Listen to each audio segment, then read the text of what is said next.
Hey everyone. Welcome back to Naruto Audio Fanfics 2.0. Today's fanfic is what if Naruto saved the third Hokage during the Chunin exams, and rewrote Konoha's future forever.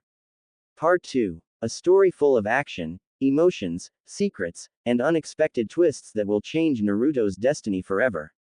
If you enjoy Naruto fanfics, make sure to like, subscribe, and turn on notifications. Now sit back, relax, and let's begin the story. 3 months later, Konoha. The Konoha 10-1 was, currently, at a training field and training together so as to improve some of their techniques as well as their teamwork in case they were sent out together on missions. It was actually a very smart strategy and was thought up by Shino, the usually quiet one. All of them have been training hard ever since the blonde known as Naruto was exiled because of the mission to try and retrieve Sasuke from Orochimaru's hideout. They all thought it was a stupid reason, but the civilian council was stupid. Even when it concerned the blonde's heritage. The truth about Naruto's parents was revealed to the whole village, and to say the civilians were in an uproar was an understatement. They had begun shouting that it was a lie when it was announced by Tsunade at the Hokage mansion. A quick, but potent, dose of killing intent by the busty Kage set them straight and made them see the light. She asked them how they could not see the difference. She asked them to compare the Yondaime's statue to Naruto, without whiskers, and see what they got. A collective gasp showed that they now believed it to be true. Of course, there were still a few non-believers and yelled that it was just the work of the fox to make him look like their hero to ridicule them. Tsunade had never been so angry before in her life. When she started hearing the non-believers start breaking the Sandame's law, she began imprisoning them for long periods of time because the last thing she needed right now was more pressure from the council. She did make sure that they did not have a chance to be trialed though. That part got the council pissed and her happy. But back to the Konoha 10. They were mostly newly promoted Chunin while a few others were Jonin, like Hyuga Neji. They were all getting stronger though, using their loyal blonde friend as motivation.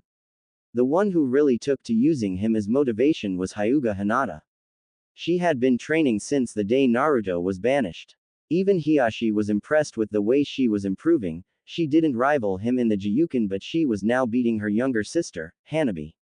She was actually getting close to Neji's level of chakra control and Jiyuken power. Shino already trained hard but honored his comrade by keeping the others safe and mastering his clan's techniques and jutsu.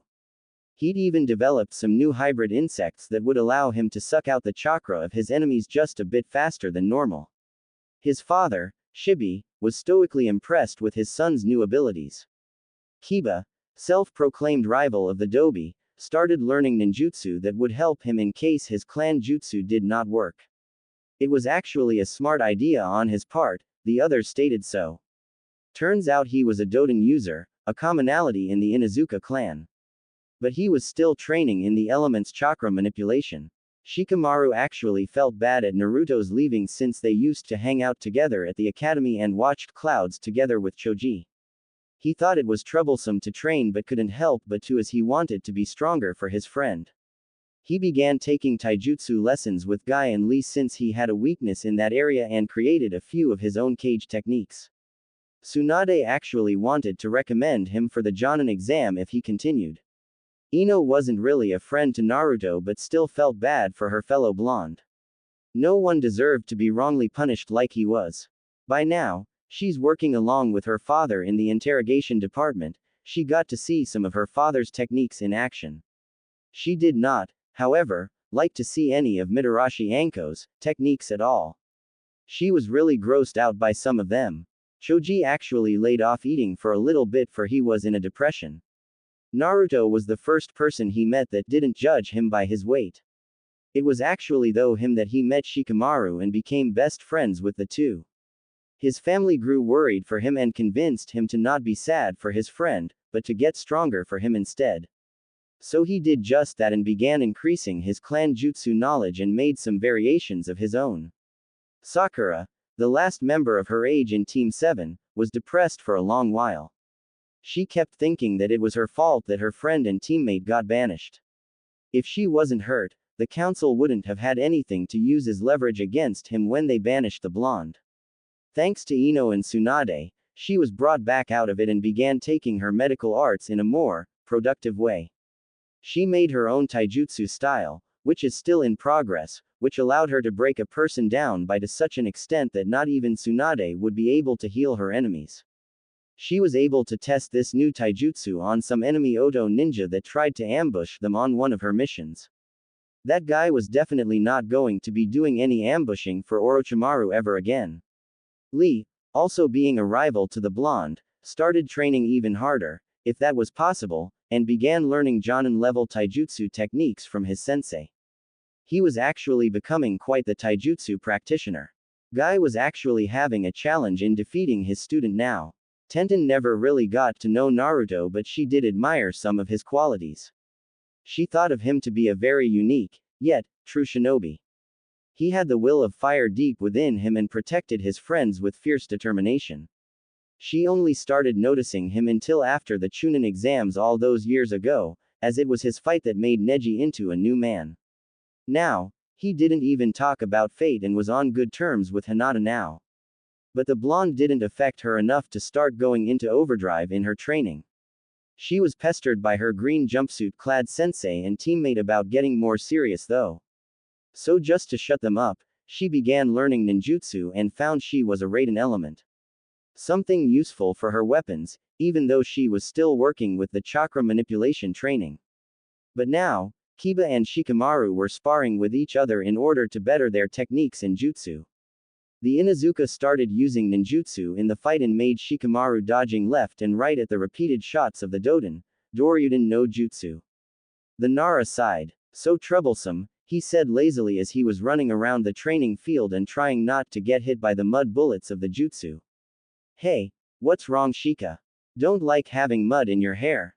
Kiba taunted but was inwardly sighing as his chakra reserves were getting lower. He did eventually run out and was bound by Shikamaru's cage main no jutsu. Said Cloud Watcher walked up to his comrade. Your strategy could use some work Kiba.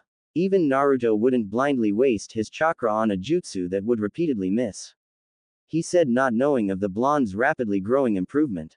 Akamaru barked at his master from beside him. The dog was staying away from the jutsu that Kiba kept using. Yeah, I get what you're saying boy. I'll make sure to do better next time Shikamaru. Kiba said and rubbed the back of Akamaru's head when he was released from the jutsu. They walked back to the others, who were all mostly standing up. Some others like Hinata, Ino, and Sakura were sitting down and talking to each other. They had grown close as to help each other in their problems and techniques. You are improving in your accuracy a bit there, Kiba-san. Tenten said to him with a smile. The dog-like ninja rubbed the back of his head. Arigato, but it wastes my chakra too fast. Why can't I have chakra reserves like Naruto? He yelled at himself and crossed his arms. The others just laughed. Kiba was no Naruto but some of the qualities were in him and that was a good refresher for the other Chunin and Jonin. Speaking of him, how do you think he's doing in Kumo? I heard he became a Chunin just a few days after he got there. Ino said. Everyone was shocked to hear that, as they don't get many updates about Naruto since they're not exactly on good terms with Kumo. Tsunade would just assure them that he was fine where he was. Whoa, so the Dobi finally got promoted, Kuso. Now I got to train harder so he won't upstage me. Kiba yelled shaking his fist. He merely got slapped in the back of his head by an annoyed Neji. You don't always have to yell, Kiba. He said in his usual, but polite, Hyuga tone. Kiba rubbed the bump that formed on his head to try and ease the pain. Fine, but what about him being promoted? Come on, you have to tell us, Ino. Sakura said a little happier at hearing her friend being promoted. I heard from a reliable source that Naruto had to take Kumo's unique rank assessment test and fight one of their Chunin. I don't know his name but I know that Naruto made a good show and got promoted. Nothing specific on what he did though. The Yamanaka said putting a finger on her lip in the end. She was curious to how Naruto won the fight. Yosh. Naruto-kun's flames of youth are still burning brightly. Lee yelled and was then slapped in the back of his head by Tenten. Geez, can't you calm down for one day?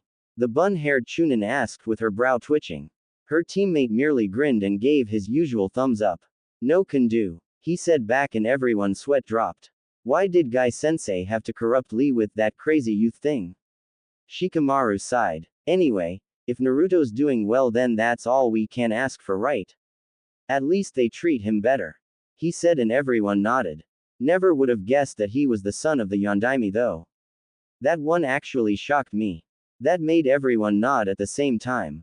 Even if the man had enemies, Naruto should have at least been told about his family rather than find out about them the day he was leaving the village. They wondered why the Sandaime never did so when he was alive. Well, I've got to go. My shift at the weapons shop starts soon. Tenten said, waving goodbye, and left. Everyone else took that as a cue to leave to their own devices as well and make sure to come back again when they weren't all on missions. They were actually the only ones who did take them voluntarily because they didn't want their skills to dwindle.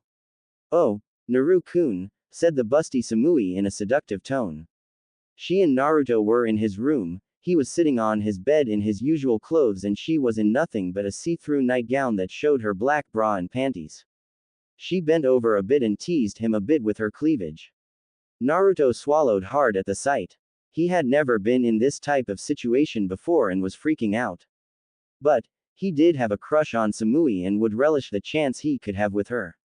She began walking with an extra sway to her hip and she saw her fellow blonde just staring at her with a mesmerized expression. His eyes were half-lidded and he was practically drooling. The busty blonde giggled and when she was close enough she put her index finger under his chin and made him close his mouth. She then leaned over and whispered into his ear. Like what you see, Naruto-kun. You can touch if you want, she said, straightening back up. The Namikaze sat up slowly and put his hands on her hips. He stared at the beautiful woman in front of him and leaned in to kiss her. He closed his eyes when he saw her pucker and it felt like an eternity to him. When their lips finally met, he was in heaven. Her lips were so soft and warm. She moaned into the kiss and then his hands began to wander. They instantly went to her firm and he softly kneaded it like dough. Samui responded by grabbing a chunk full of Naruto's hair and nearly forced her tongue into his mouth. The Kyuubi vessel was a little surprised but he just went with it like he always did. Their tongues intertwined and began battling for dominance. It ended with Samui being the winner but she stopped so they could both breathe. Samui then pushed him lightly on his chest and made him sit down on his bed. She smirked seductively and got onto her knees in front of him. I think it's time for these pants to go, don't you think? She asked in that same tone that made his spine tingle. He nodded dumbly and began undoing his belt but was stopped by his soon-to-be lover. She shook her head at him and he simply raised an eyebrow.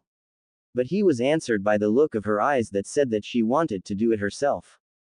Slowly, teasingly, she undid the belt and slowly took his black Anbu-style pants off. They went off quite easily. She saw the boxers with fox heads on them and giggled. He simply blushed at what was going on. The busty Jonin then started to rub the inside of his thighs and kept getting closer until she was at her goal.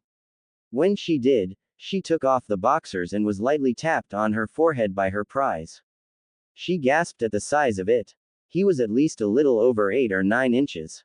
Don't know if that's good or not. This is actually my first time writing this stuff. Samui then smirked and looked up to the blue eyes blonde. Is this for me? She asked and her hot breath covered his length. He gasped out of pleasure when that happened. Let me take care of it for you, Naruto-kun. That was when she grabbed his appendage with her right hand and began to rub it slowly. She felt it throbbing and the heated sensation her hand got when she did so made her aroused. After a bit more teasing she started licking along his length and made sure to coat every side with her saliva.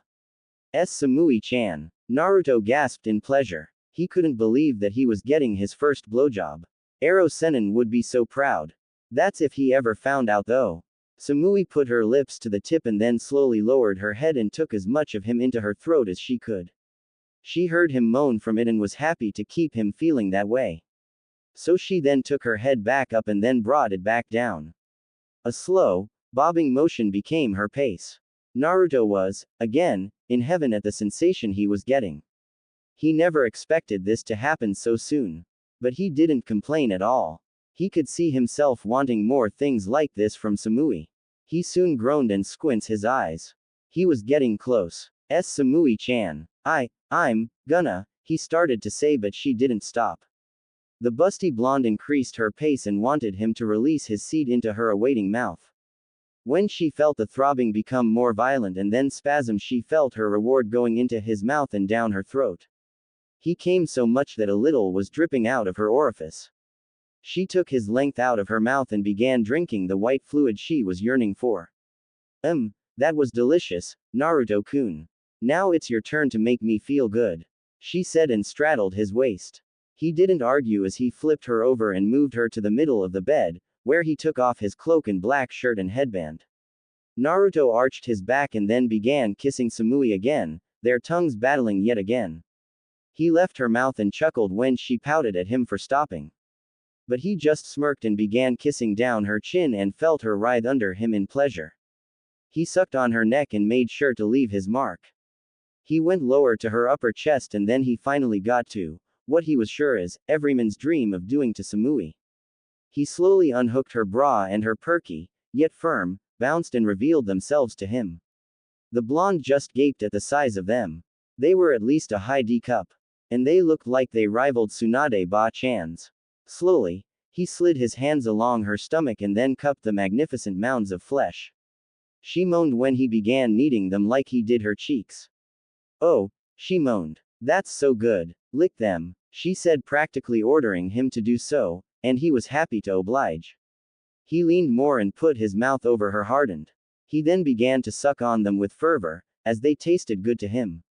Samui practically screamed from the pleasure she was getting. Never has she felt this good in her life. She was happy that it was Naruto doing these things to her, no matter how perverted they were. More. He licked the of the right, the one he was sucking, and twirled his tongue along it in different directions. Then he started on the other and did the same with that. Naruto saw his lover getting wet and could feel her panties becoming soaked. She couldn't take it anymore. Naruto, I need you. I want you to put it inside me, she yelled as he was sucking on her. Anything for you, Samui-chan, he said as he took off her last piece of fabric and aligned himself with her, now soaked entrance. He was about to enter and begin the best night of his life when. Beep, beep, beep. Naruto jumped out of bed and sat up. He began looking around and then noticed that he was sweating. Ah, damn it, I was getting to the good part too. You know, if you keep dreaming of doing her, why don't you just ask her out? I know you've been wanting to since like 2 months ago. The Kyuubi's voice said into the blonde's head. But what if she says no and then doesn't want to speak to me anymore? I couldn't stand that, Naruto yelled, his arms waving in the air. He had actually been having dreams like this with both Yugito and Samui but didn't think that Yugito had that kind of feelings for him. But he was actually able to notice some subtle hints from Samui. She would blush a lot when he gave her massages and sometimes moan in pleasure too. He felt awkward every time that happened. The blonde Namikaze then got up and put on his gear and prepared to finally complete his training with Darui-sensei. He had been training hard in the past 3 months and knew that the results were showing. He was able to get the Fox Fist Taijutsu down a lot sooner than the Kyuubi expected, but he did have help in his Mindscape training. His abilities there were transferred into his real body and mastered the style last month. He could now say that his fighting style was as unpredictable as he was. His ninjutsu, he was proud to say, was at elite Jonin level. He knew many different jutsu for his affinities, which were Suiden, Raiden, and Fuden. His list of jutsu were mainly offensive, but he did know a few defensive jutsu as well since he would definitely need them. Kenjutsu was now at least on Samui's level. Since he practiced all the moves she taught him in his Mindscape, he was able to master techniques and was now able to give her a run for her money now. She would still win out of experience though. He did win a few times though. The Hiraishin was now mastered and was now mastering Rasengan. He could do it with one hand and even made a Fuden element type with it.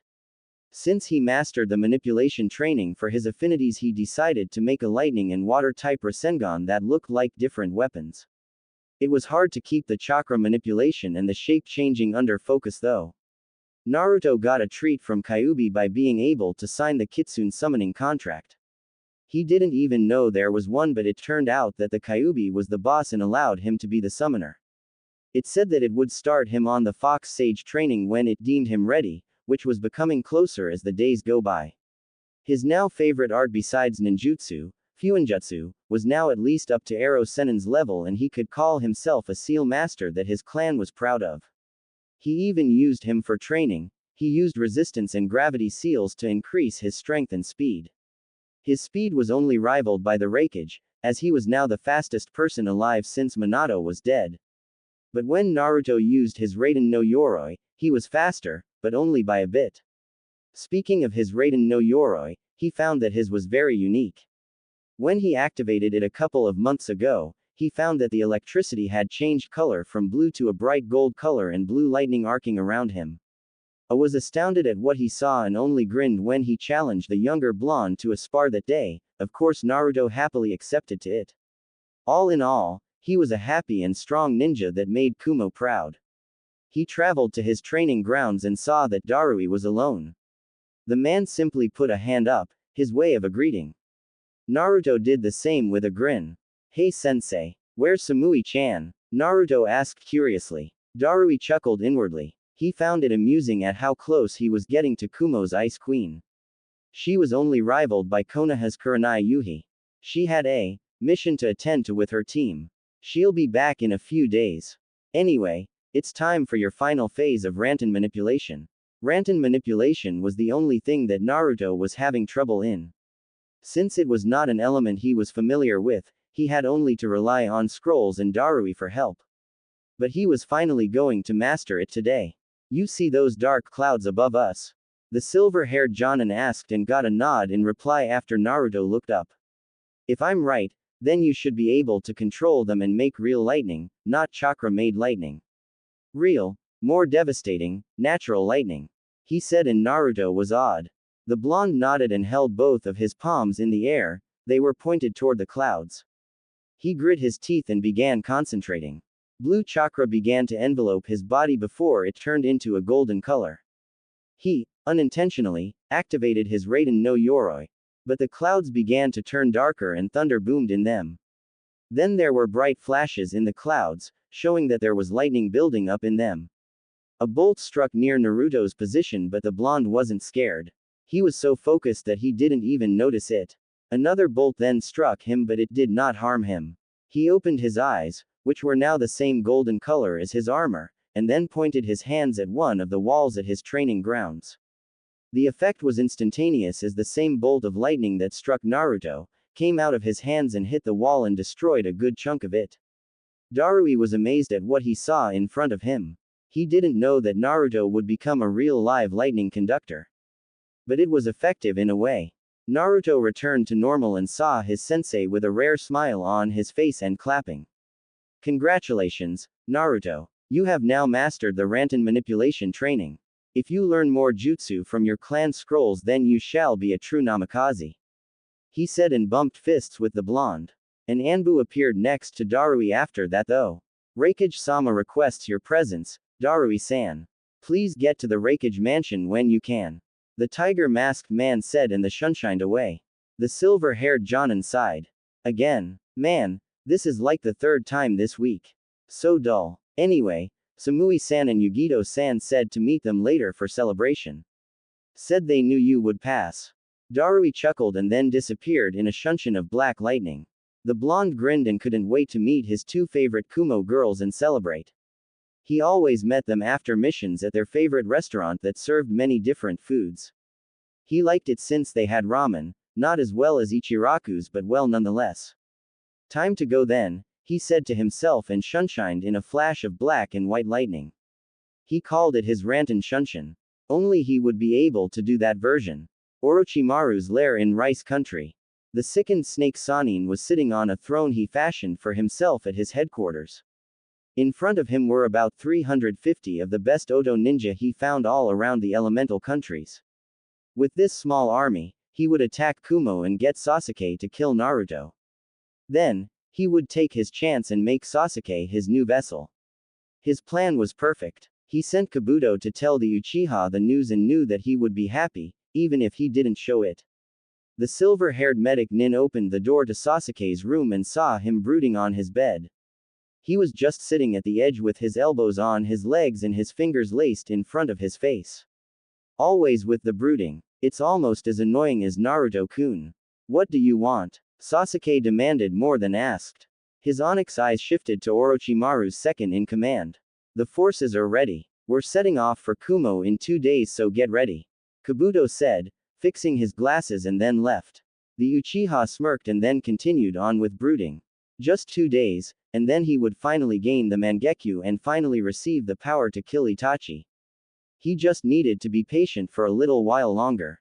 Well, there you go, guys. I know it's not much of a chapter, but I just needed a filler to show where Naruto's skills were, and I just decided to have the Konoha 10 put their input on the blonde's banishment. Since there are only 10 members left of the Konoha 11, since Sasuke and Naruto are now out, it is now the Konoha 10. I hope you guys didn't have to go all the way here to find that out. Raikage's office the next day. Are you sure about this, B? Asked the man in front of him with a dead serious expression on his face. The man had platinum blonde hair, just like and was styled the same as well. He also had a dark skin tone, which was common in Kumogakure. He wore black, oval-shaped sunglasses over his eyes and the Kumo Hitai with a white cloth on his forehead. His left shoulder had a kanji tattoo that read, "Iron," on it. He wore Kumo's standard one strap over one shoulder flak jacket, and a long, red rope belt tied around his waist, the standard Kumo hand and shin guards, shinobi sandals, and a white scarf around his neck. This man was Killer B, the brother to A and the Jinchuriki of the Hachibi. B nodded as he crossed his arms. He, too, was also serious, which was rare for him. His usual disposition was him doing his enka rapping like he always does and acting carefree. But this was too grave a situation for him to be like that. How many? And how long? I asked as he laced his fingers in front of his face and set his elbows on his desk. They were separated. The group I saw contained at least 10 shinobi. I couldn't tell their ranks from my position in the mountains. There could possibly be more than that. I estimate them at least a day away. The Hachibi Jinchuriki said to the Raikage. A hum to himself as he contemplated on the situation. Why would Odo have a squad so close to Kumo's borders? Were they planning an attack? If so, then he would have to ready the defenses to the village. Did they see you, B? The muscular Raikage asked. The reply he got was B shaking his head and then grinning. They can't see me when I hide because I've got ninja stealth on my side. The younger of the two said in a rapping fashion, waving his arms in front of him in order to make him look more convincing. The chance for this rap was too good for him not take it. The blonde Kage's eyebrow twitched when he heard his brother's reply. Not a day goes by with B always coming up with those stupid enka raps. Get serious about this, B. He yelled at his brother, who followed the command immediately. Get Naruto, Samui, and Yugito in here. Killer B nodded and then disappeared in a shunshin of lightning. When the container of the Hachibi left, Asaiden leaned back into his chair. I'd say that I'm too old for this shit, but then I'd sound like an old man. He said to himself and then stared at his door. You can stop eavesdropping and come in, Mabui. He smirked when he heard her make a high-pitched squeak and then saw her enter with a blush on her face, obviously from embarrassment. He had sent her out when B had appeared in his office with that serious look. The Kage knew that she was listening in, and he was sure his brother knew too, but since she's sort of his advisor besides being his assistant, he let her listen in. Besides, this way he wouldn't have to repeat anything to her. The silver-haired woman named Mabui took her usual place standing by his right shoulder. Why did you have B get Naruto-kun and the others here, Raikage-sama? She asked in a curious tone. Naruto-kun now is it, Mabui-san. He chuckled when he saw her blush on her dark skin. Anyway, I want to get some information from him before I do anything. But I am wondering what that snake, Orochimaru, is trying with this. For all we know, this could be a full-on invasion. Mabui nodded to her superior. I think it would be wise to think that, Raikage-sama. I wouldn't put it past the Sannin to try and invade us like he tried to do with Konoha a few years ago. But I can't think of any motives. She said to him after she gathered her thoughts. She saw him nod and then straighten up in his chair. She knew why, because she felt a few chakra signatures coming closer. It didn't even take a second later when B appeared back in the office and was followed by Naruto, Samui, and Yugito. Naruto and Yugito both wore confused, yet curious expressions on their faces while Samui's showed no hint of emotion, which wasn't really surprising. It was the Kyuubi Jinchuriki who decided to speak first out of the three. What's going on, A-san? I was in the middle of training, he said, tilting his head slightly to the side. Naruto was confused because he was usually never called into the office without a reason. If he was, it was usually because the Kyuubi's training methods would sometimes go hectic, to say the least. This doesn't leave the room unless I say otherwise, understand? The dark-skinned Kage said with authority in his tone. All of his shinobi, besides B, straightened up and were now waiting on him to tell them why they were called. Oto Nin were spotted by B nearing the village at a fast pace. He got a gasp from Naruto, Yugito, and Samui, a reaction much to his surprise from the cold Kunoichi. The group he saw consisted of at least 10 ninja and is at least a day away. Had B not seen this, we would have never seen them coming. He said, and saw the three of them take on their own looks of contemplation about the situation. Naruto was already assuming one reason why Orochimaru would suddenly try to invade Kumogakure. The blonde had guessed that Sasuke had either demanded or convinced the snake to come here so that he could try and gain the Mangekyo Sharingan. That bastard of an Uchiha will rue the day he chose to invade our new home for that despicable dujutsu. Kyuubi roared behind its seal. Naruto nodded in agreement at what the kitsune had said. Both Yugito and Samui were thinking along the same line as Naruto, since he had told them both about how Sasuke had threatened to kill him in order to gain the next level of the Sharingan. It was actually the only reason they could think of as to why Oto would have a squad, and who knows how many so close to the border of Kumo. The blonde Namikaze was the first to speak his thoughts. I think I know the reason why the snake is attacking us, Raikage-sama. Raised an eyebrow. It was because he was both bewildered and curious. He was bewildered that Naruto had called him such a respectful title, and he was curious because he would like to hear what the blonde thought. Go on, he ordered to the Namikaze. I think it's because of Uchiha Sasuke, Naruto said, and heard the Raikage groan in annoyance. Sasuke has always wanted the power to kill his brother, and in order to do that, he needs to kill me. It's the only way for him to gain the same eyes that his brother, Itachi, has, the Mangekyo Sharingan. The blonde explained to his superior. If that's the case, then we need to strike before they get to us, Yugito said, putting in her 2 cents. Samui nodded at this strategy, in full agreement. Letting them destroy our village would not be cool, she said in her same emotionless tone and unchanging expression. The Raikage seemed to disagree with this from the way he gritted his teeth at them. And how do you expect us to do that when even our censor Nin haven't even reported anything to us yet? We're lucky we were even informed of this attack. He yelled at them and saw them lower their heads in thought. He took those few moments to calm down himself. The last thing he wanted to do was lose his head before an invasion. Samui-san, what level do you think that Naruto-san is at right now? B asked Samui, breaking out of his unusual silence. He was laughing inwardly, though, at the shocked face that his busty student made at him. Well, she said, resting her chin on one of her hands as if in thought. I'm a high Anbu level kunoichi, and he can give me quite a challenge when we go all out in spars, so he's maybe close low to mid Anbu level right now. Why do you ask, B-sensei? Samui finished with a curious tone in her voice to her sensei. B smirked and then grinned at everyone. Then why don't we just take the fight to them before they get to us? We take them out now and they won't be a fuss. He rapped and nearly everyone's sweat dropped at the horrible rhyme he made. The only one who didn't was Naruto, because he just laughed in amusement at B. But when they were done being annoyed at the rap, they realized at what he said and their eyes widened. A was the first to voice his opinion on what his brother said. Didn't you just hear what I said, B? We have no way of knowing how to find their numbers, the Kage said to the guardian of Kumo, expecting to see him quickly wipe that foolish grin off his face. But he was deterred when B didn't even so much as twitch at him. You won't have to send a huge force at the snake, bro.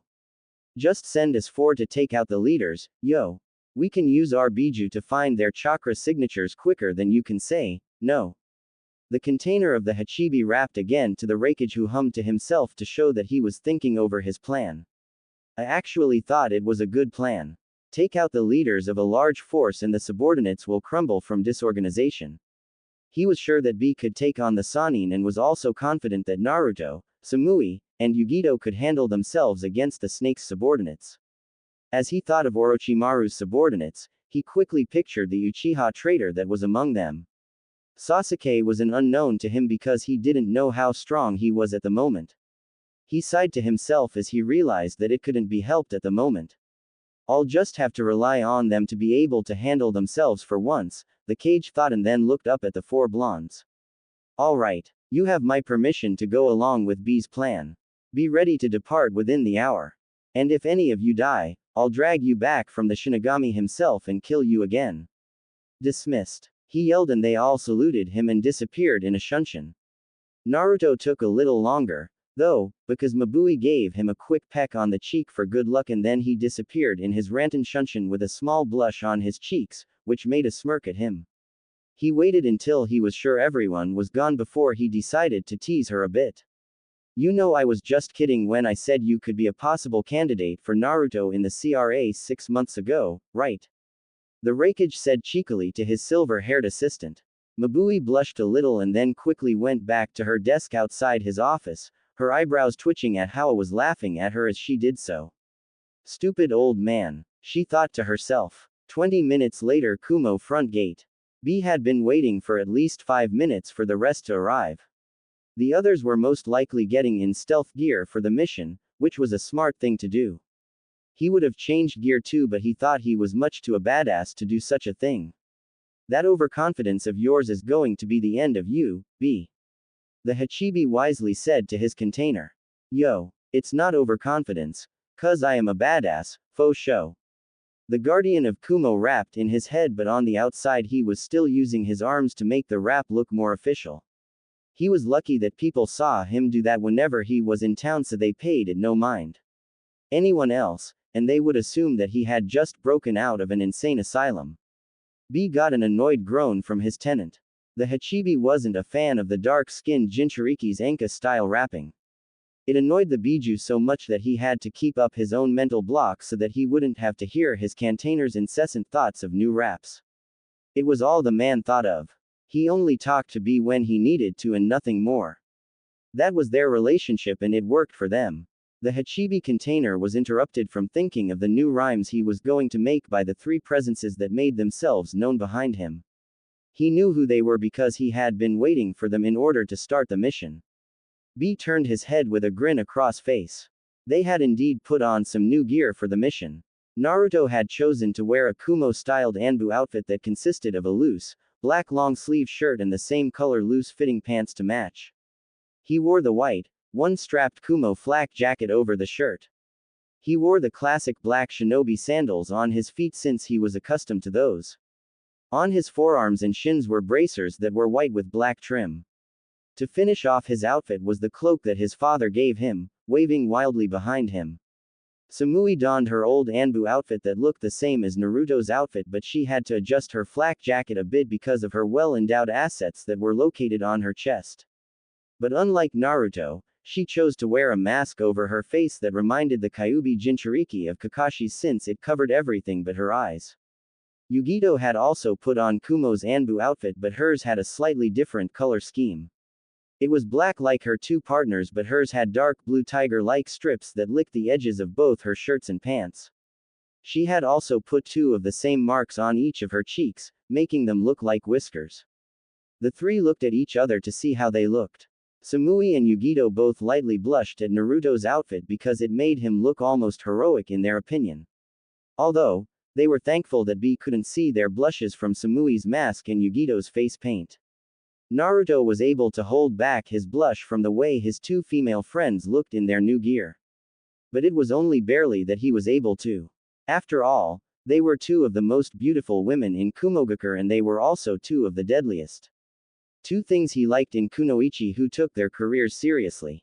You look good in the outfit we got you for mastering Rantan, Naruto-kun. Yugito said with a smirk because she got the blush she knew he was fighting to hold back to come out on his whiskered cheeks. I agree with Yugito, Samui said with an unusual smirk of her own. It fits you well. She finished as she crossed her arms under her, unintentionally lifting them up at Naruto, which made his face go even redder. Arigato, Samui-chan and Yugito-chan. Naruto stuttered before they all turned to B, who was still grinning at them, and waited for their orders. Killer Bee turned back around and had Hachibi try to locate the largest chakra signatures around the village's border. He knew that Orochimaru and his henchmen were most likely masking their chakra, but they were still no match for the Hachibi's sensing abilities. It didn't even take a minute before the second most powerful Biju of the 9 told him which direction to go and then closed the mental link. B nodded and then made a gesture with one of his hands that told the others to follow his lead. He could practically hear them nod before he dashed in the directions he was given. Alright, so here's how it goes down.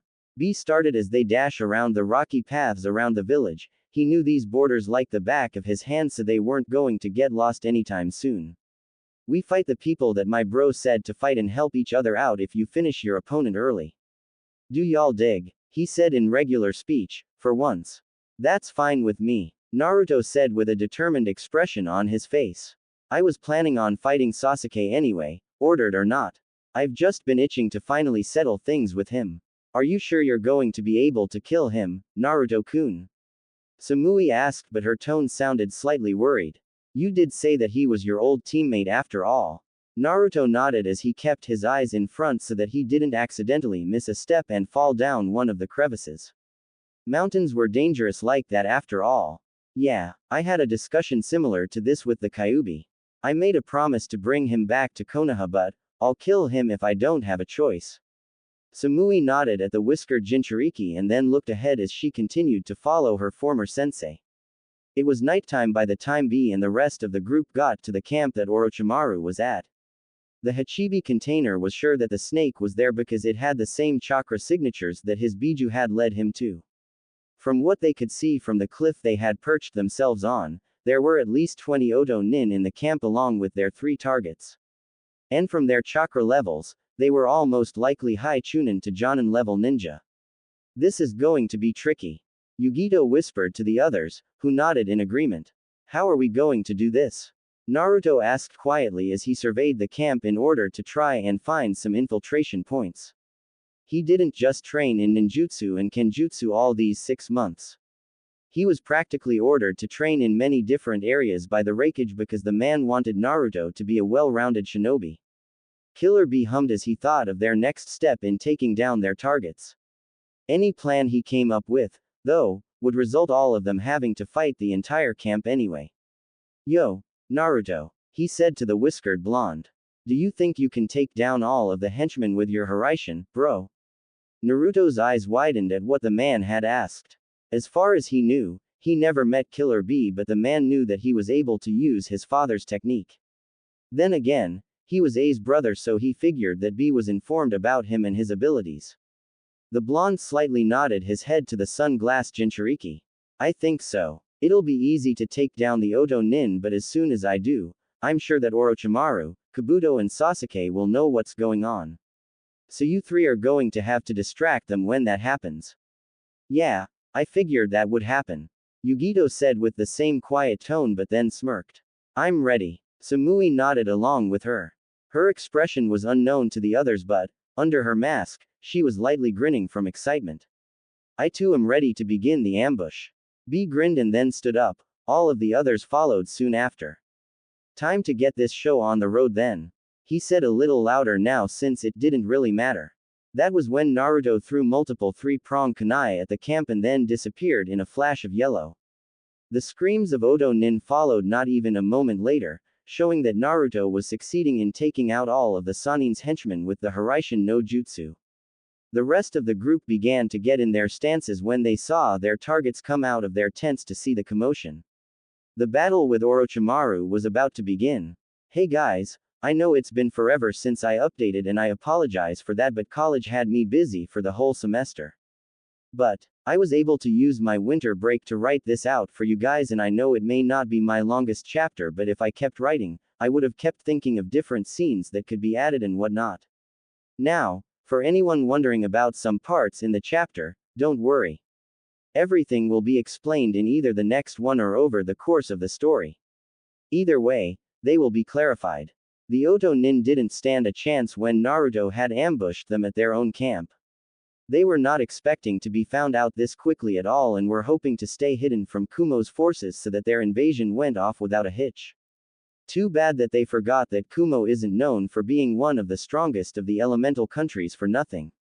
The sight that Sasuke, Kabuto, and Orochimaru came upon when they exited the confines of the main tent, where they were making plans, was a blonde blur cutting down all the security in the camp like they were flies. He was moving so fast that their eyes couldn't keep track of him, making it futile to try and find out his identity. Orochimaru was gritting his teeth in anger as he watched this all happen. Those were some of his best soldiers that he was sure could at least give Sasuke somewhat of a challenge in this thing had taken them all out in seconds. Who is that? He yelled at the two remaining at his sides. Kabuto had a permanent frown etched on his face. If one of the Sannin isn't able to detect whatever or whoever has infiltrated their camp, this was bad. No, this is worse than bad. He slowly put a hand to his kunai holster in fear as he didn't know whether he'd be dead in the next second. The last of the trio, Sasuke, still had an impassive expression on his face. He didn't care about the shinobi being slaughtered. But he did wonder what the jutsu that was being used was.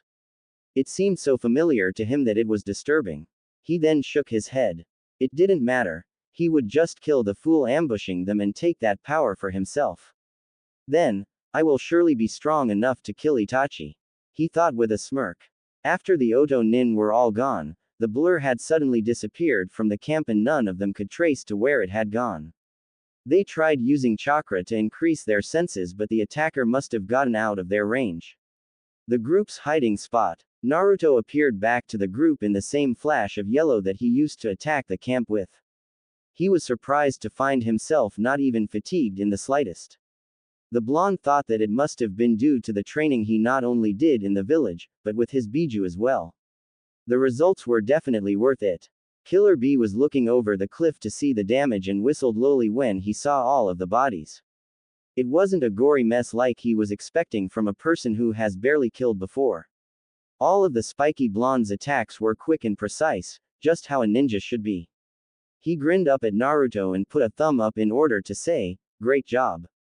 Without having to actually say it. They were still in hiding after all. He looked back to find the remaining enemies in the camp when he saw Naruto nod at him. Orochimaru was still searching for the culprit that had nearly taken out the entire camp within a couple minutes. His expression was one that showed anger, due to him gritting his teeth and the contorting of his pale-skinned face. B was enjoying seeing one of the Sannin in such a state. His right-hand man, Kabuto, looked more frightened than he did angry. He probably thought that he was also going to die along with the rest of the Oto Nin that Naruto had killed. Honestly, B couldn't blame the guy because the Hiraishin is a devastating technique, no doubt about that. And he heard that Naruto was still working on it as well. And finally, his gaze turned to the Uchiha. Sasuke was also looking around but not as cautiously as he should have. He was turning his head in all directions, but in a slow pace that showed he was underestimating the enemy by a great amount. Wasn't he trained by a Sannin of all people? Wasn't he taught to never underestimate an enemy no matter the circumstance?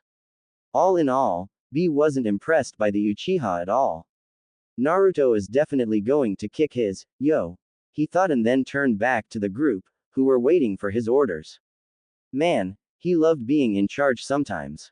The Hachibi Jinchuriki nodded to them with a wide grin.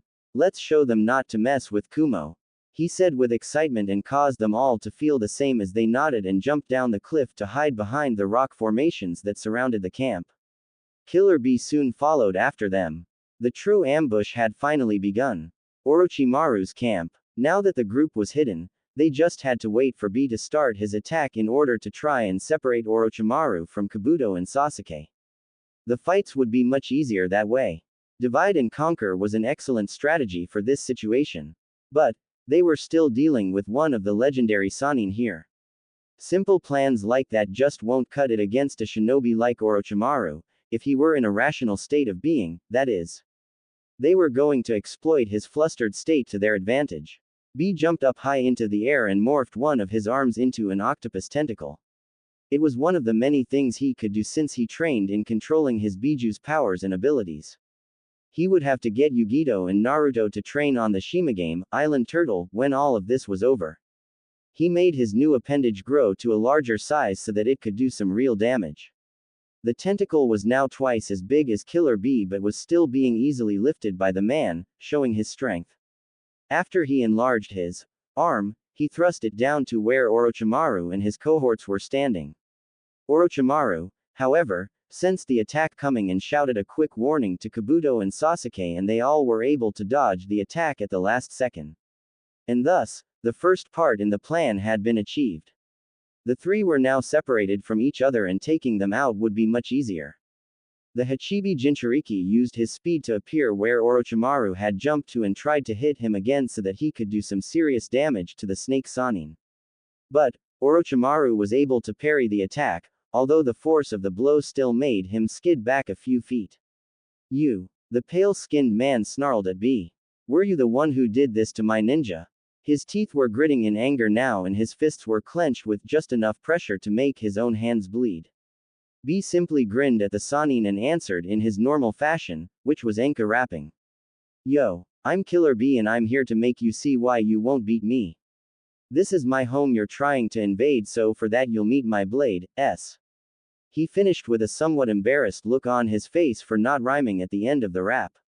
Orochimaru was so stunned by the absurd introduction that he was just left gaping at B.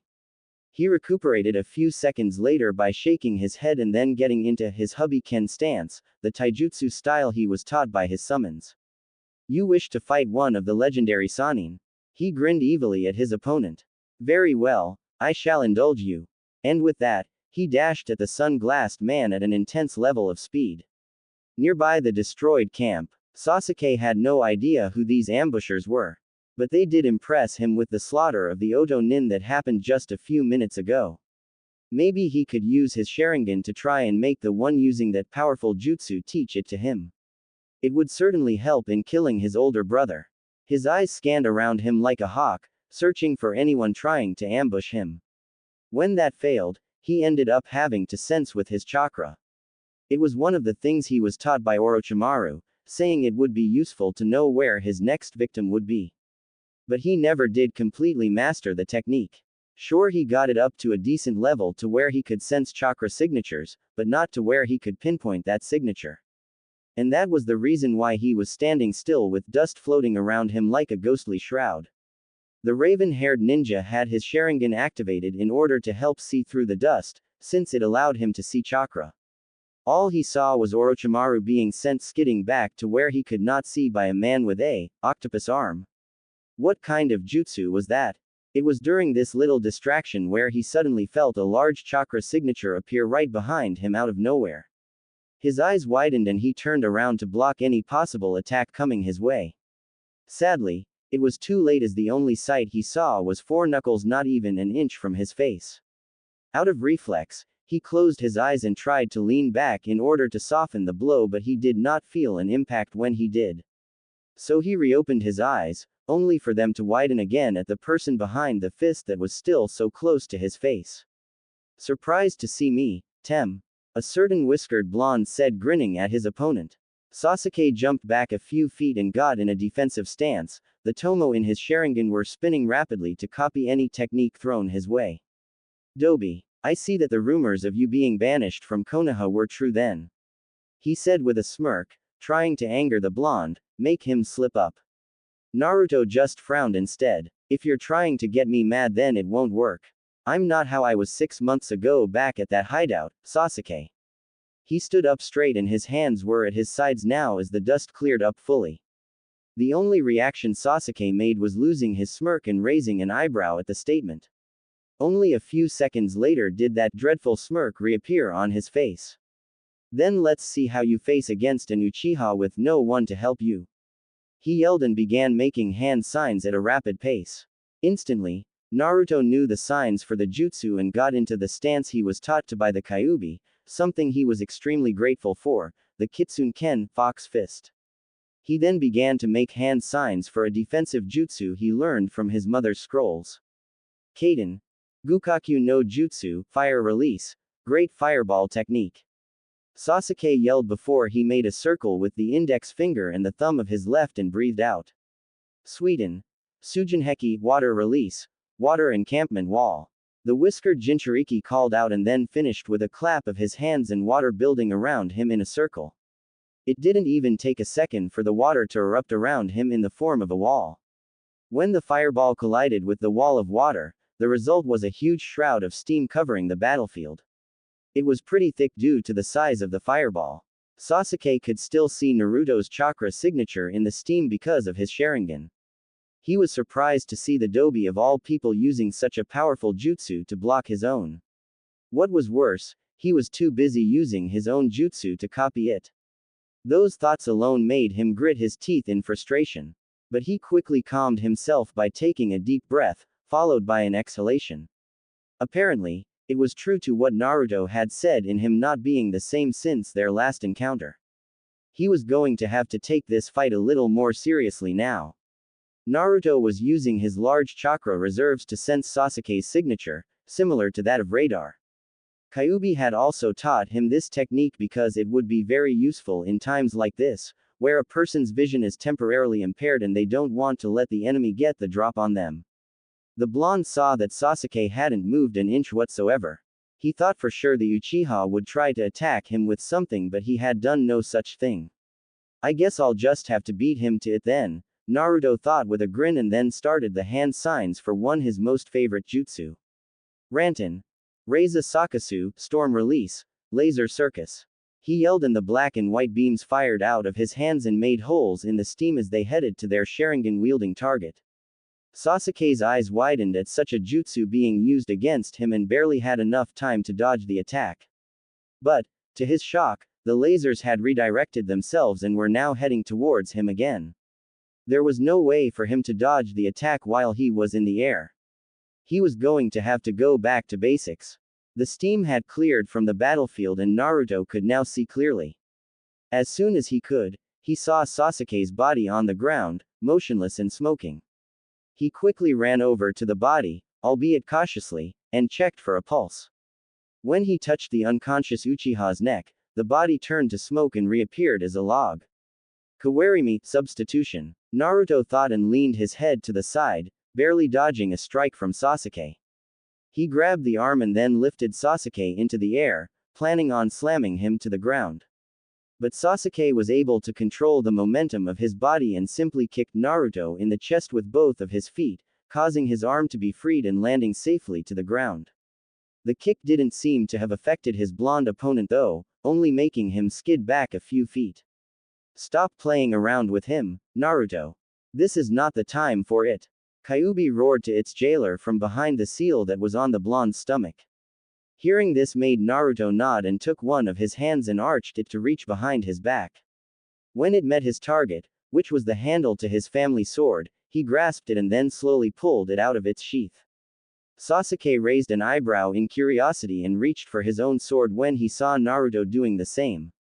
He was actually a little surprised to see that Naruto had a sword. Had he taken up to learning Kenjutsu? This thought made his head shake and a smirk appear on his mouth. Like someone like Naruto could learn Kenjutsu. He agreed that he was a little better than he was at Orochimaru's hideout, but the blonde was still not up to par with an Uchiha. They each took their own respective stances for their sword styles and gazed at each other, waiting for either one to make a move. The wind blew around them slowly and a small trail of dust made its path in the middle of the two. The Uchiha made the first move by narrowing his eyes and channeling Raiden chakra into his sword and causing arcs of electricity to form around it. He then charged at his adversary with a ready striking slash prepared, hoping to end this fast. Naruto countered by quickly switching to a defensive stance and parried Sasuke's slash when the attack was thrust upon him. He noticed that something had made the Uchiha's eyes widen, but he did not know what it was. So, he used that momentary lapse in concentration to his advantage and turned his blade to the side, making Sasuke's sword and arm along in the same direction. Then, he used the speed he spent months on increasing to slash Sasuke relentlessly. They were only shallow cuts though, because even though he would not hesitate to kill the traitor, he still wanted to uphold a promise to one of his precious people. So, For now, he would settle for at least knocking the Uchiha out. However, Sasuke had regained his footing and began blocking the blonde's attacks, if only barely. The strikes of the black blade were so fast that even his Sharingan, with 3 tomo no less, had trouble keeping up with the movements. Now, their swords were grinding against each other and the sparks sporadically shot off of Sasuke's sword while this happened. The raven-haired Uchiha was gritting his teeth as he looked at the face of his former friend, who was holding him off quite easily. Knowing that he couldn't get best the blonde in strength, he pushed away from Naruto and made some distance in order to collect himself. The cuts that he was now adorned with stung and would have made him wince had he not known worse pain. His sensei was Orochimaru after all, pain tolerance was a must in becoming his apprentice. "How are you so strong?" Sasuke yelled in anger as his Sharingan was blazing. Naruto remained silent as he straightened his back into a more relaxed stance. "I told you I wasn't the same since we last met at the hideout," he retorted. "Shut up. It's not possible for you to have become so strong in a few months. I'm an Uchiha. No one should be able to beat me." The Uchiha yelled again as his breathing became more rapid because of his anger. The blonde sighed at this proclamation. "There's that arrogance again. Just because you're an Uchiha doesn't make you unstoppable, Sasuke. Your big brother knew this before what he did to your clan. Why can't you see the same?" Sasuke roared in anger and sheathed his sword in one quick motion. He then made 3 hand signs and then pointed his palm to the ground and focused his chakra into his palm. Suddenly, his entire hand was enveloped in electricity and a loud screeching noise was emanating from it. It was one of his signature jutsu, the Chidori. Naruto narrowed his eyes at this and lightly tossed his sword from his right hand to his left and then formed a Rasengan in the now empty hand. "Don't do this, Sasuke. You know I can beat you." He yelled at the traitor and got ready to launch himself forward. The Uchiha didn't listen as he quickly dashed at Naruto, who also did the same, and their jutsu collided with each other.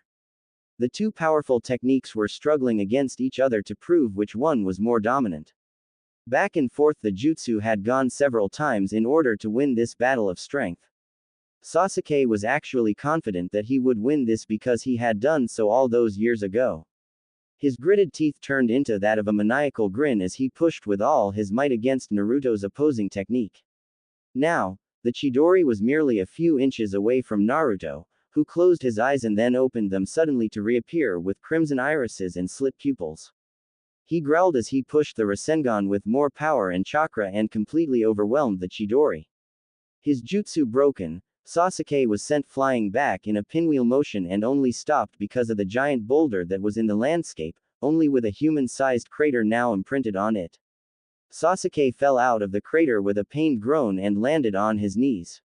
He then began to breathe hard because he was trying to get air into his lungs, the Rasengan having hit him in the stomach.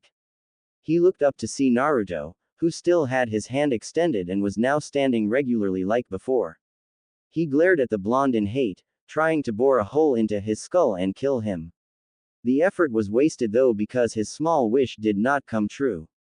The Sharingan wielder then got up to stand and struggled to do so.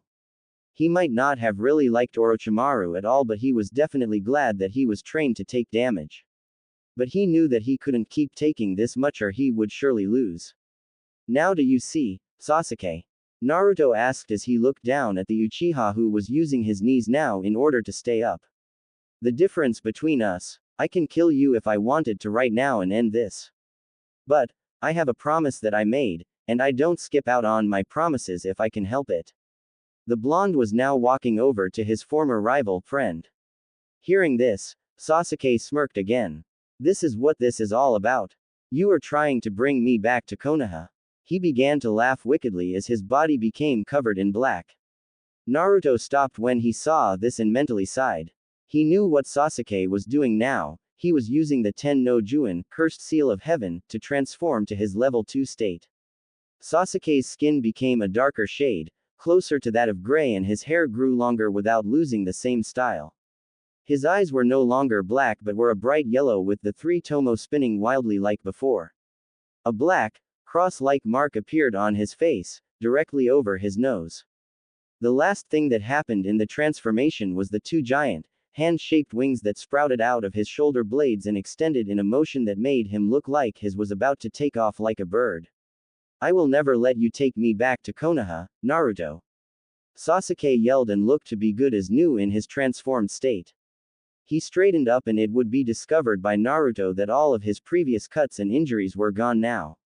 Rapid regeneration? That didn't happen at the Valley of the End, this was unexpected. Naruto thought to himself as he got back into his sword stance. I can still win this, but I don't think I'll be able to bring him back to Konoha.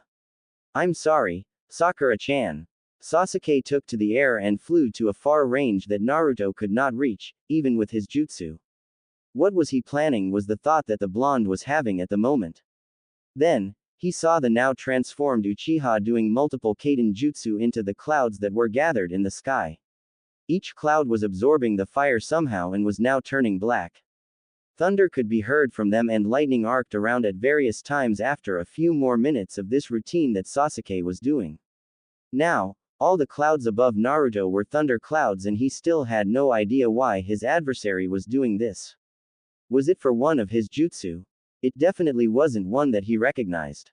It must have been during the 3 years of training with Orochimaru. In the sky, Sasuke was laughing to himself in a roar of derangement. This jutsu will end this battle and take out anyone nearby. He then raised his right hand toward the clouds and used his left to do the hand signs. One-handed signs were something he learned after seeing Haku do them back in his genin days. Kirin. Sasuke had yelled and the lightning in the clouds gathered together in a large amount and took on the form of some type of animal that was not discernible at the moment. It roared loudly and then faced down when Sasuke thrust his palm to the blonde. That was when it launched itself out of the sky and headed at its designated target, Naruto. The whiskered Jinchuriki knew he only had a little time to react, but the alternative will to become fried in electricity. So, gathering his chakra around himself as quickly as he could, he activated his Raiden no Yoroi, lightning release armor. The armor appeared in a golden color with blue arcs of lightning dancing across it. His eyes glowed white as he looked at the beast and then spread his arms and legs that made him look like an eagle. When the lightning creature connected, a large and powerful wave of force spanned over the mountainous terrain and sent any unexpected wildlife to be sent flying away to distances unknown. But there was no explosion, which Sasuke noticed even from the sky. Now that confused him. This was his most powerful jutsu in his arsenal and was extremely destructive. So why was there no explosion occurring like it did when he practiced with it so many times before? It didn't take long before a bright, white light flashed over the area where Naruto was standing and the wave of force had completely and suddenly disappeared. Sasuke closed his eyes when the light came, as it was too bright for him, and waited for it to die down. After it did, he reopened his yellow eyes only for them to widen at what he saw below him. It was only thanks to his Sharingan that he could see this at all. There stood Naruto completely unharmed from the jutsu and was still in his Raiden no Yoroi. Only it was much larger now and circled around him in a wide radius. He looked up at Sasuke with a sad look on his face as he sheathed his blade and pointed both of his palms at the flying traitor. I'm sorry it had to be this way, Sasuke. I hope you find peace in the afterlife.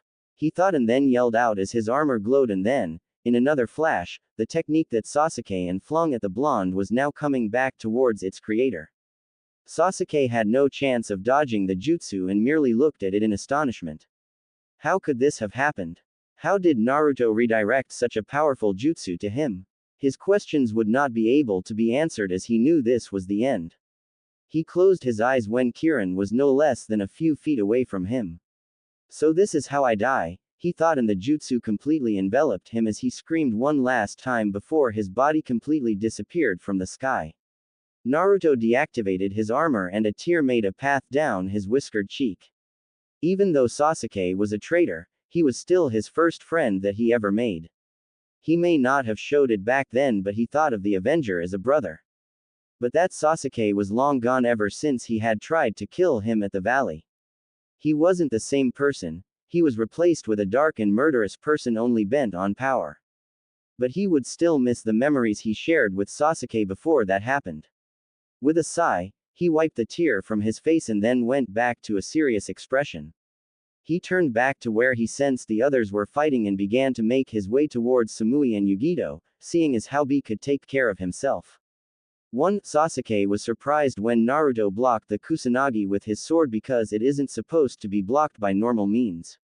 The Kusanagi was supposed to go through Naruto's sword and cut him, not be blocked. This will be explained at another time. And that's the end of this chapter.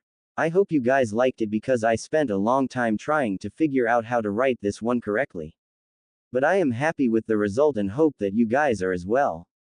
So Sasuke is finally dead. I can't believe I finally got to the point where I could do that. Now, I know you guys probably wanted Naruto to overpower Sasuke quickly and end the fight right away, but, like I wrote, he was trying to keep his promise. Killer B was only barely able to dodge the sword slash that was aimed at his head by ducking and then rolling out of the way. He was frustrated at the moment, scratch that, he's been frustrated ever since the fight started. The reason for this was because the damn snake man wasn't giving him any cushion at all for him to properly retaliate. If he was able to get all of his swords out and then use his kenjutsu style, he knew he would do some serious damage to Orochimaru. But he was not able to because he's been too busy trying not to get slashed into pieces by a pale-skinned madman. Sure, he was able to cut the Sannin a few times when he actually saw a chance to, but they were only shallow wounds and, ultimately, did nothing to stop Orochimaru in the slightest. For now, he had no choice but to wait until the Sannin got too tired to strike and then he would make his move. Even though Orochimaru was a Sannin, no one would be able to keep up the pace the snake was going at for too long, well, except for a Jinchuriki. Having a Biju sealed inside you did have its advantages in that regard.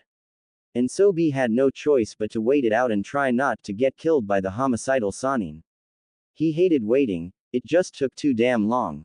Especially in a situation like this where he has to fight someone with an inhuman amount of stamina. Fight. Orochimaru sneered as their blades grinded against each other, sparks flying off the opposing metals. Fight back, damn it. Give me a challenge before I end your pathetic life. He yelled at B. Yo. Say it, don't spray it. B grinned and then used his strength to make Orochimaru skid back away from him a few feet. Finally, he got some distance from the snake man.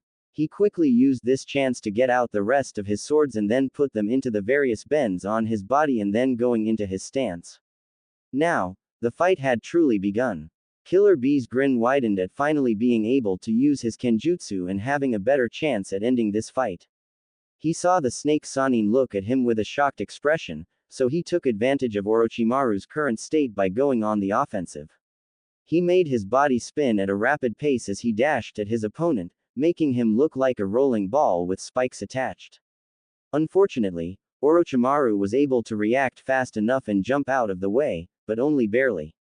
This meant that he got a few shallow cuts along the side of his right arm as he jumped away from the attack. When he landed back on his feet, he saw B coming at him again at the same rapid speed. The snake-like man had no choice but to try and block as many slashes as he could with his sword. Orochimaru had to use all of his knowledge of his kenjutsu style to block the attacks that came at him. There were so many, and what was worse, they came in different directions with a speed that he was only barely able to keep up with. If he wasn't sick, he would be able to. But this body was deteriorating and he would have to wait to transfer his soul into Sasuke's body before he died. B yelled loudly as he opened up a deep gash in Orochimaru's chest and sent him flying back, colliding and breaking through a boulder that happened to be in the way. Yes, he finally got the bastard. Now, he just had to go and finish the job before Orochimaru was able to recover or escape from him. The Hachibi Jinchuriki took one step forward before he saw a bright flash in the sky over a different area of the field. Wasn't that where Naruto was fighting the Uchiha? His mouth gaped when the flash subsided and revealed a massive Raiden construct with an animal form. But he only got a glimpse of it when it suddenly went down to the ground at a pace that was faster than his eyes could follow. B saw another flash and couldn't help but shield his eyes, it was so bright that not even his sunglasses had protected his eyes from it. When that one died down, he was confused by the lack of destruction in the area. Did the jutsu backfire somehow? He got his answer when the same beast flew back up to the sky at its original speed, most likely back to its original summoner. B concentrated chakra into his eyes to further his vision and saw the faint image of a dark-skinned teenager with freaky wings being disintegrated by the jutsu. He would definitely bet that that was the Uchiha that was vaporized and most likely win. Killer B grinned at seeing that Naruto had won his fight. Which reminded him, wasn't he supposed to be killing a snake right about now? He began to head his way to where he saw the Orochimaru go flying. No. The echo of Orochimaru's voice could be heard by B, who didn't pause and kept going in the direction. He couldn't help but smirk at the way the Sannin looked right now. The snake was in a heap of rubble and had tears in various parts of his clothes, which were also stained from the blood that had been pooling from his chest. My body. Orochimaru continued with his yelling, completely ignoring B. That was to be my body and now it's gone. All these years of waiting, ruined. He coughed and then finally saw the dark-skinned container. You. Who killed Sasuke? Who killed my perfect body? Killer B's smirk turned into his usual grin and began to rap. Yo, it was Naruto who killed your bro. He began as he used his arms like usual to make his rap more convincing. I know that it's a low blow but I'm about to end your show. With the rap finished, he morphed his right arm into an octopus tentacle and made it grow large in size, like he did when he attacked the camp. Orochimaru's eyes widened when he saw this and knew what that idiot was going to do.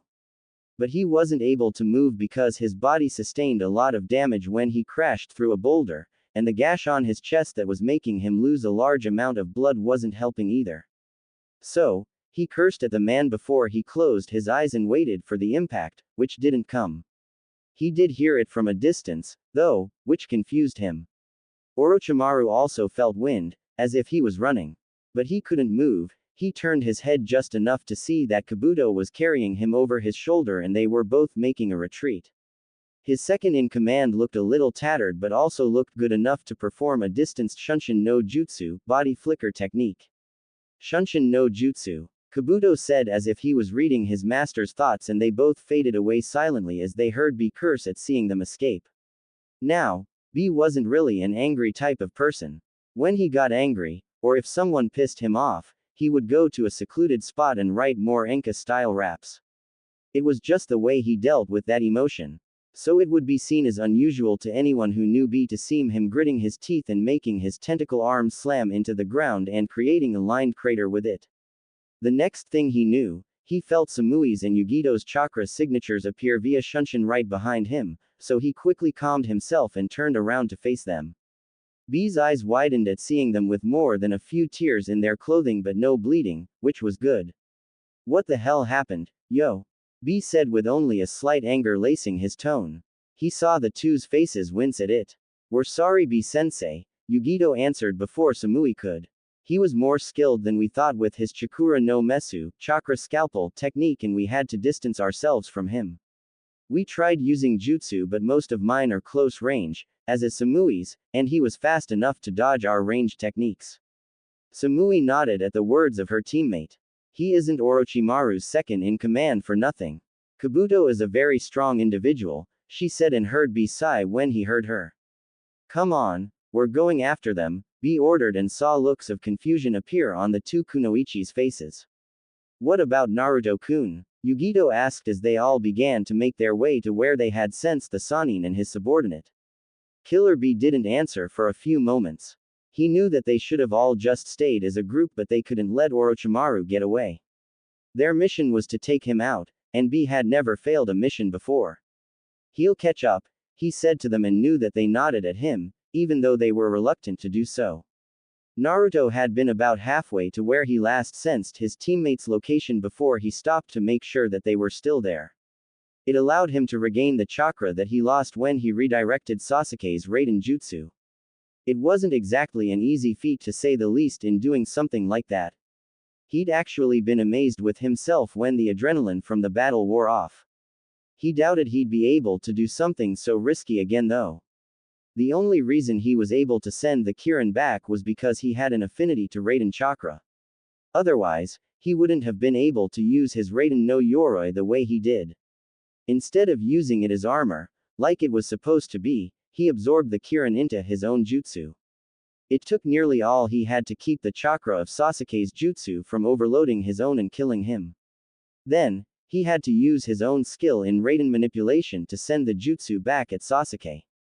That part actually didn't take as much out of him. It was when his little stunt was done that he realized how much chakra he used in order to stay alive. Kyuubi had berated him for doing something so foolish and said that he was lucky that it had worked. He had apologized to it mentally and then, after looking back to where Sasuke was disintegrated, he ended up to where he was now. This was when he felt the chakra signatures of Orochimaru and Kabuto disappear for a second before reappearing quite a long ways away from their previous position. He guessed that they must have used a Shunshin no Jutsu because there was no way that they were that fast. Naruto also sensed his teammates' chakra were now on their way to intercept the two. The blonde Namikaze was just about to join them when he felt the ground beneath his feet begin to shake. He deactivated his chakra sensing ability and turned around to the epicenter that was causing the tremor. His cerulean blue eyes widened at the sight of a large, bandaged, blade-like object that was protruding from the ground and heading straight at him at a very high speed. He was able to jump to the side with only a few seconds to spare. But his eyes widened even further when the blade erupted from the ground, along with the man who was wielding the massive sword. Naruto recognized the attacker to be none other than Hoshigaki Kisame, one of the Akatsuki members that were tasked with getting Kyuubi. Kisame had a wide grin that showed his sharpened teeth in an intimidating fashion, making him look very similar to that of a shark, as he raised the bandaged sword that was known as Samahata easily with one arm and swung it down at Naruto in a chance to bisect him. Naruto was able to unsheath his sword and hold it up horizontally in order to properly block the incoming attack. When their two blades connected, Naruto was surprised at the sheer incredible amount of strength that Kisame was using. What scared him most about that was that it looked the Akatsuki member wasn't even using half of his maximum power. Fortunately, it was thanks to that Naruto was able to use his own increased strength to push Samahata to his side and leave him unharmed. He then took this chance to strike the now open Akatsuki member with one of his kenjutsu techniques. Kumo Ryu Mikazukigiri, Cloud-style Crescent Moon Beheading. Naruto yelled as he swung his sword in a moon-shape arc that left a luminescent white glow as it traveled to Kisame's neck. The blonde was actually surprised to see his technique work as he saw the blue-skinned man's head become severed from his shoulder and was now rolling in the air. His surprise turned to shock, however, when the head and Kisame's entire body suddenly splashed him when it turned to water. He used a Mizu Bunshin.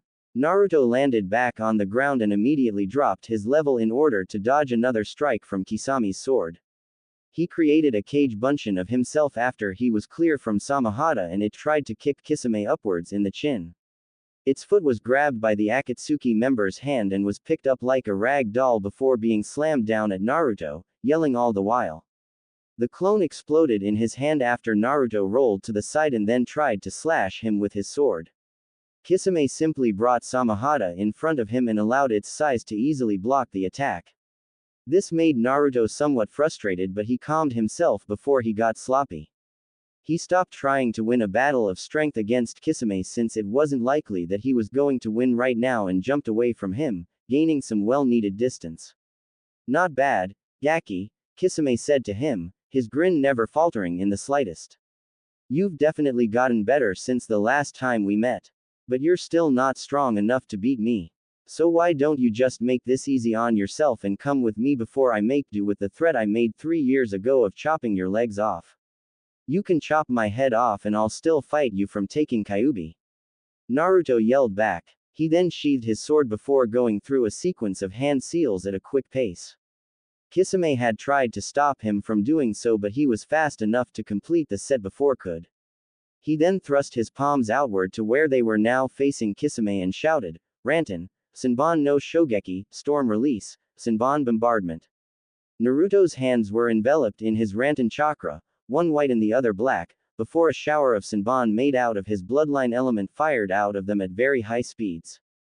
Kisame knew that they would do a terrible amount of damage to him if they hit.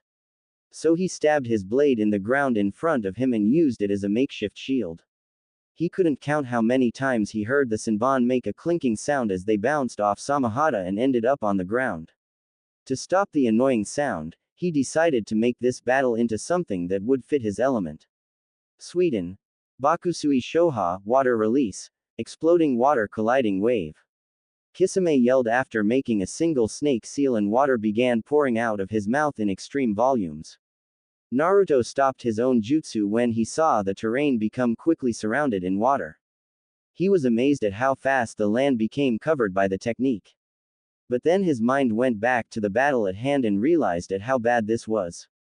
He remembered from one of Kumo's bingo books that Kisame was an excellent user of Suiten jutsu. And while not on par with that of the Nadaime Hokage, who could use Suiten techniques without any body of water nearby, Kisame was still a force to be reckoned with. He used his chakra control to keep himself steady on the surface of the water as he looked up to see the still grinning face of Kisame, who was standing on a pillar of water that he made. It irked him at how that man could always keep that predatory expression on his face no matter what. He wanted to wipe that damn grin right off the bastard's face, but that was easier said than done. Not impossible, though. Last chance before this gets ugly, Gaki, Kisame yelled to the whiskered blonde. There's a reason why I hold back in my fights. When I go all out, people tend to not survive the ordeal. You get me? Yeah, I get you, Naruto replied and a fox-like grin appeared on his face. But there's something that you don't happen to know about me. Kisame's grin faltered slightly and one of his eyebrows rose. And what's that? I was holding back as well, Kai. The fuinjutsu weights that Naruto had on his body were released and he could now move at his maximum speed. He hadn't needed to against Sasuke because of the difference between their skill levels. But now he was up against Akatsuki and he needed to put out all the stops if he was going to make it out of here alive.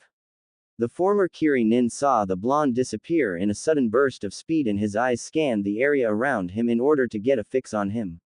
He was able to block the strike that would have severed his carotid artery at the last second and slashed at where the attack came from but only slashed the air as no one was there. Kisame hated fighting fast shinobi.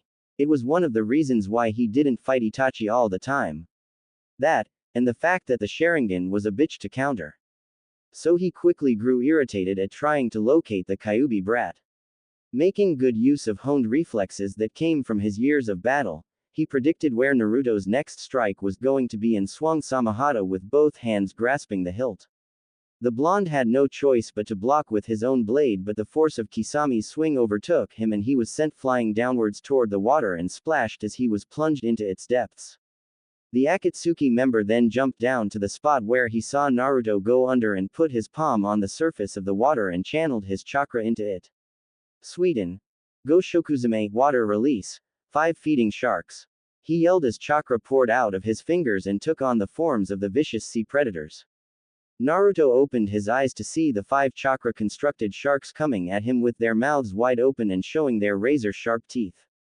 Not wanting to lose any limbs, he activated his Raiden no Yoroi and electrified the water surrounding him.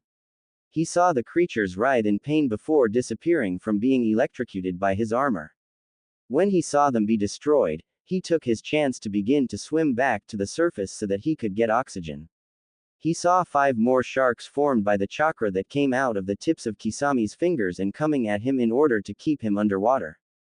The blonde didn't skip a beat as he made his armor send another electrical current towards them and the sharks ending up like their previous brethren. He surfaced with a loud inhalation as he tried to get as much air into his lungs as possible. It was a good thing he did because he immediately had to dive back under to avoid a swing from Kisame that would have decapitated him. Naruto glared up at Kisame and began making hand seals to get a little payback at the fish man. Suiten. Suigaden, water release. Water fang bullet. Or at least that's how it would have sounded when Naruto yelled out the jutsu, but since he was underwater, it came out garbled and incomprehensible. However, the jutsu still activated and he used his chakra to make multiple liquid, spinning masses around him and shot them at Kisame. Naruto was able to see his opponent having to dodge multiple times in order to not get hit by the deadly jutsu that he launched. He knew that they weren't going to hit him. That wasn't the technique's true purpose, though. They were for his distraction so that I could get out of this damn water. He succeeded in doing so and was now standing on top of the surface like he had been previously, his armor now deactivated. The blonde saw that Kisame was still dodging his jutsu, but noticed that he was doing it rather easily.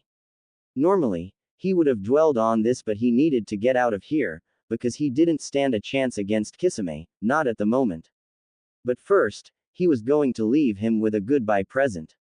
Rantan. Reiza Sakasu. He yelled and fired a multitude of black, white beams out of his hands that navigated themselves around the Suiten jutsu to hit Kisame directly in the chest. Naruto was actually quite shocked when he didn't see his body turn to liquid, proving that he did get the real one. With that done, he took out a three-pronged kunai and threw it at a nearby mountain cliff before the Akatsuki member had a chance to recover. The Namikaze then used his father's famous technique to disappear in a golden flash and was now overlooking the makeshift sea that Kisame's jutsu created. It went further than he thought. Alright, Naruto said to himself while grabbing the now embedded kunai that he had thrown to prepare for another jump. I've got to get back to the others. That way, we can fight him together and, hopefully, beat the bastard. Before he could throw his kunai in the general direction of where he sensed his teammates, which was very far from where he was now but nothing the Hiraishin couldn't get to, he felt the cold metal of a kunai touch his throat. I wouldn't do that if I were you, Naruto-kun, a familiar monotone voice said from behind the blonde. Naruto was able to turn his head just enough to see the older brother of the person he just killed, Uchiha Itachi. He was the last person he wanted to see right now. Not only because he killed Sasuke, but because there was no way he could take this guy on with the amount of chakra he had right now, which wasn't very high right now. Drop the kunai on the ground and don't try to use any jutsu, my Sharingan will know if you do. Itachi threatened put the blade closer to the blonde's throat, making a drop of blood trail down his neck. The Namikaze cursed to himself and did as he was told seeing as he didn't have an option to do otherwise. When Itachi saw Naruto drop the three-pronged kunai, he proceeded to bind the blonde's hands in a specially made chain that slowly drained the restrained person's chakra and would then use the absorbed energy to make itself stronger and tougher to break. These were used only for Jinchuriki since they had larger than normal chakra reserves, making them great tools in subduing the Biju containers. And since Naruto had extremely high levels of chakra because of Kyuubi, he wasn't escaping anytime soon. Naruto's face grimaced when the Kyuubi told him what the chain was doing and had said that there wasn't anything that it could do about it. If it gave Naruto its chakra, it would only be absorbed by the chain and making it even more impossible for the Namikaze to break out of it. But he refused to give up. It was against his code to surrender to the enemy, and he wasn't going to break it just because of some stupid chain. However, before he could do anything, he was roughly turned around and his eyes met those of Itachi. He saw the Dujutsu change into its other stage, the Mangekyu, and couldn't help but feel a small shiver travel down his spine. Kyuubi had told him of some of the Mangekyu's abilities and he could say that he was not going to be a fan anytime soon. Tsukuyomi, Itachi said, and Naruto saw only darkness. Naruto's eyes opened slowly as he lay on his back in a place that he found all too familiar. He saw that he was in his Mindscape, which confused him greatly. He remembered that being put under a Sharingan-induced genjutsu just a second ago. So, how and why did he end up here? He tried standing up but immediately felt a sudden feeling of vertigo as the world around him began moving, even though he was not. Naruto wondered if the sensation was coming from the effects of Tsukuyomi but cast out that assumption because Kyuubi never mentioned dizziness about that particular ability. It took a while before the vertigo went away completely and he was grateful for that. Again, he tried standing up and grinned when nothing happened to him. He looked around his surroundings to get a feel of where exactly in his mind he was at, which was one of the many corridors that he had traveled through in his mind during his times of training with Kyuubi. The blonde Namikaze had gotten lost the first few times because of how many paths that could be taken, much to the humor of the Kyuubi. It would laugh every time Naruto would end up back in front of it after only a few minutes each time he tried traversing his subconscious. But it was also thanks to all those times that he got lost that he finally learned where every path went and he could expertly know where he was, even if all the corridors looked the same. So, he began to head through the hall-like area and made the various turns at certain forks where he needed to. It didn't take long before he was able to make it to the central chamber, or the room that Kyuubi lived in.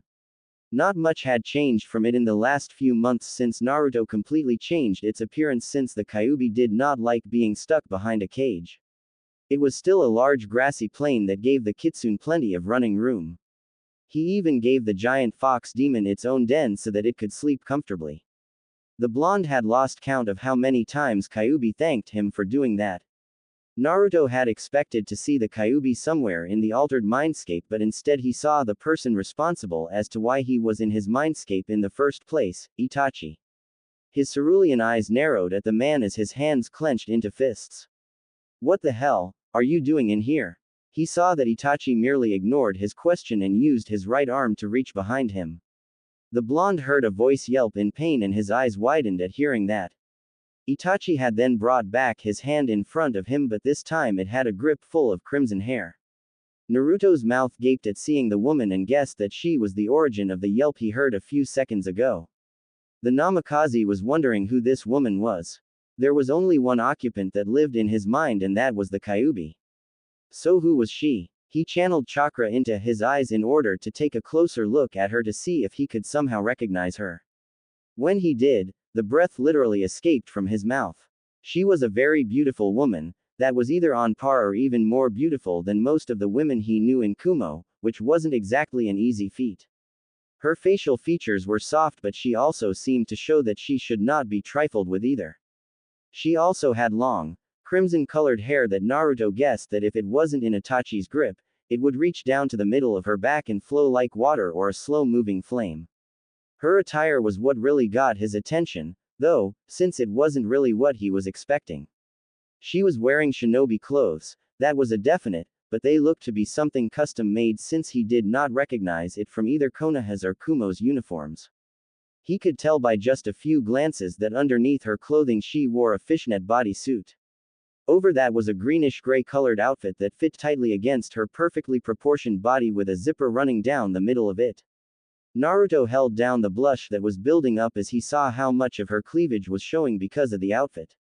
He also saw that she was wearing a type of belt around her waist that held a couple of satchels that he assumed contained weapons and black elbow pads for protection. All in all, it was the type of outfit a kunoichi would wear to distract their opponents by showing off their bodies. He forced himself to look back up to her face before he became distracted at her womanly figure. This was when he noticed something, or rather some things, on her cheeks that he did not notice before, which surprised him because they should have been the first thing he noticed. On each cheek, she had the same whisker-like marks as his, only they were thinner and not as dark. Naruto also noticed her eyes and saw that they were a dark red with slit pupils. The Namikaze's eyes widened as he realized at who this woman was. Kyuubi, is that you? He asked, and she would have answered had her hair not been in the grip of the Sharingan-wielding Akatsuki member. Yes, this is the Kyuubi, Naruto-kun, Itachi answered for her. This is her true form. I wasn't expecting Kyuubi to be a woman, but it is of no consequence. You and I are going to talk, no fighting, otherwise, I will sever her head from her shoulders. But you can't do that. Naruto yelled back to him. I thought that the Akatsuki needed the Biju as part of their plan. You wouldn't be able to complete that plan without her. Itachi nodded at this. That would be true if I were not planning on staying with them any longer, he said, and both Kyuubi and Naruto were shocked to hear him say that. Now, promise me that you won't fight and I will let her go. What's the matter? Kyuubi said suddenly to Itachi. Afraid he's going to beat you. Her little outburst made Itachi make a painful tug on her hair and she gritted her teeth in pain. The Uchiha ignored her question and waited for Naruto to give him his answer. Naruto didn't take long in unclenching his fists and nodding at him in agreement. So, he released the human-formed fox and saw her get up and quickly joins Naruto's side. When she did, Naruto whispered to her, how is it that he was able to get you like that? I know that you're the strongest of the Biju for a reason. His voice was low enough so that it stayed out of Itachi's hearing range. Kyuubi looked a little angry at the question and she answered back while glaring at the man who dared touch her hair like that. It's the genjutsu that his Sharingan cast, Tsukuyomi. I was able to keep you from being trapped in the world that is created around the caster and the victim and got you two sent here. However, it seems that he is still able to control the mindscape as if it were his own. The control that you and I are supposed to have here are no longer a factor. The Namikaze took on a grave expression at this. So, until he releases the genjutsu, we're pretty much helpless against him. She nodded to him at this. But then why would he have me promise to not fight him? It doesn't make sense since he has the control. It is because that if you fight me, Naruto-kun, I may not be able to control myself from either hurting you badly or killing you, Itachi said, interrupting them and receiving shocked looks from the two. And I do not wish for that to happen. Kyuubi raised an eyebrow at this. Why exactly would you not be able to control yourself? You look pretty calm to me right now. Itachi shook his head at this. That is because of years of being a Konoha Anbu captain. I did not get to that position by not being able to stay calm under duress. As to why I would not control myself in that regard, it is because he killed the only family that I had left. He killed Sasuke. Naruto hung his head in contrition and remorse. But then he looked back up to the brother of his deceased friend with a hardened expression. I had no choice, he said. I didn't want to, but the Sasuke you and I both knew was gone. All I could see when I looked into his eyes was a hunger for power. He would kill anyone and anything as long as it made him strong enough to fight and kill you, Itachi. The Kyuubi nodded at this in agreement. It was that hunger for power that I was reminded of Uchiha Madara. Sasuke was a lot like him, and that is not a good thing. Had Naruto-kun not killed him, then he would have caused needless destruction on his path to get to you. The former Anbu captain listened to these words and wanted to disbelieve them, but, somewhere in the back of his mind, he knew they were right. He had always feared that Sasuke would lose sight of everything and everyone around him and concentrate solely on revenge. He blamed himself for this because he was the one who told Sasuke that he would only become strong enough through hate. But still, Sasuke was his little brother, the only family that he vehemently refused to kill on the night of the Uchiha massacre. So he couldn't help but want to get revenge on Naruto for what he did. However, he knew better than to do such a thing because then he would just end up like the rest of his clan. A bunch of revenge-driven people who did not care who died in order to get their vengeance. I will choose to believe you, Naruto-kun, Itachi finally said to them with a sigh. It saddens me that there was nothing that could be done for him. I never meant for him to end up like that. Kyuubi gave a condescending raise of one of her eyebrows before she said, you kill his entire family, tell him to hate you and that being alone is the only way to become strong, and you tell me that you didn't want him to end up like that. Itachi actually hung his head as he looked to the floor and wore a pained expression on his face, as if he were reliving a horrific memory. And he was, for the Mindscape had suddenly changed to what the Uchiha district looked like at the night of the massacre. The sky was black with no trace of any stars showing. The only illumination came from the moon that was giving an ominous red glow that looked very similar to the color of blood. Naruto and the human-formed Kitsune looked at this with open mouths as they saw Itachi going through the whole night, kill by kill. He was ruthless and unflinching, no matter whom his victim was. Even the children and the elderly were not spared any mercy from the prodigal Anbu captain. It was execrable to the two to say the least. Then, the worst part came as it showed the scene where Itachi had just killed his own parents and Sasuke saw it all. Itachi had then tried to escape, but Sasuke chased after him. He stopped running away and then told Sasuke to hate him, and that is when Sasuke finally gained the same eyes as him, then he would be ready to face him. Next, he activated his Mangekyo Sharingan and used Tsukuyomi on his little brother before disappearing and leaving Konoha. The Mindscape reverted back to its original form after that, and Itachi looked up to meet their eyes again, as if nothing had happened. My reasons were my own why I did what I did. Had I not killed my clan, they would have committed treason against Konoha and possibly become the catalyst to the Fourth Shinobi World War. He said and broke the silence that had enveloped the area. Naruto was the first one to speak between him and Kyuubi. What do you mean about all that? How could a war be started by your clan betraying the village? Kyuubi shook her head and said to the blonde, it would have caused a civil war, Naruto-kun, she said to him in a serious tone. It would give the other villages a chance to attack Konoha in their disrupted state and cause a war between all the major countries of the elemental nations. The blonde nodded as he understood what she was explained to him. But something still confused him as he turned his attention back to Itachi. Then why were the innocent ones killed and not the true conspirators? They didn't deserve to be punished for the actions of the ones who actually were planning the treason. I was ordered to by the advisors of the Sandaime Hokage, Itachi said with a hardened expression. Sandaime Sama had been trying to negotiate with my clan to reach a peaceful alternative but failed in doing so.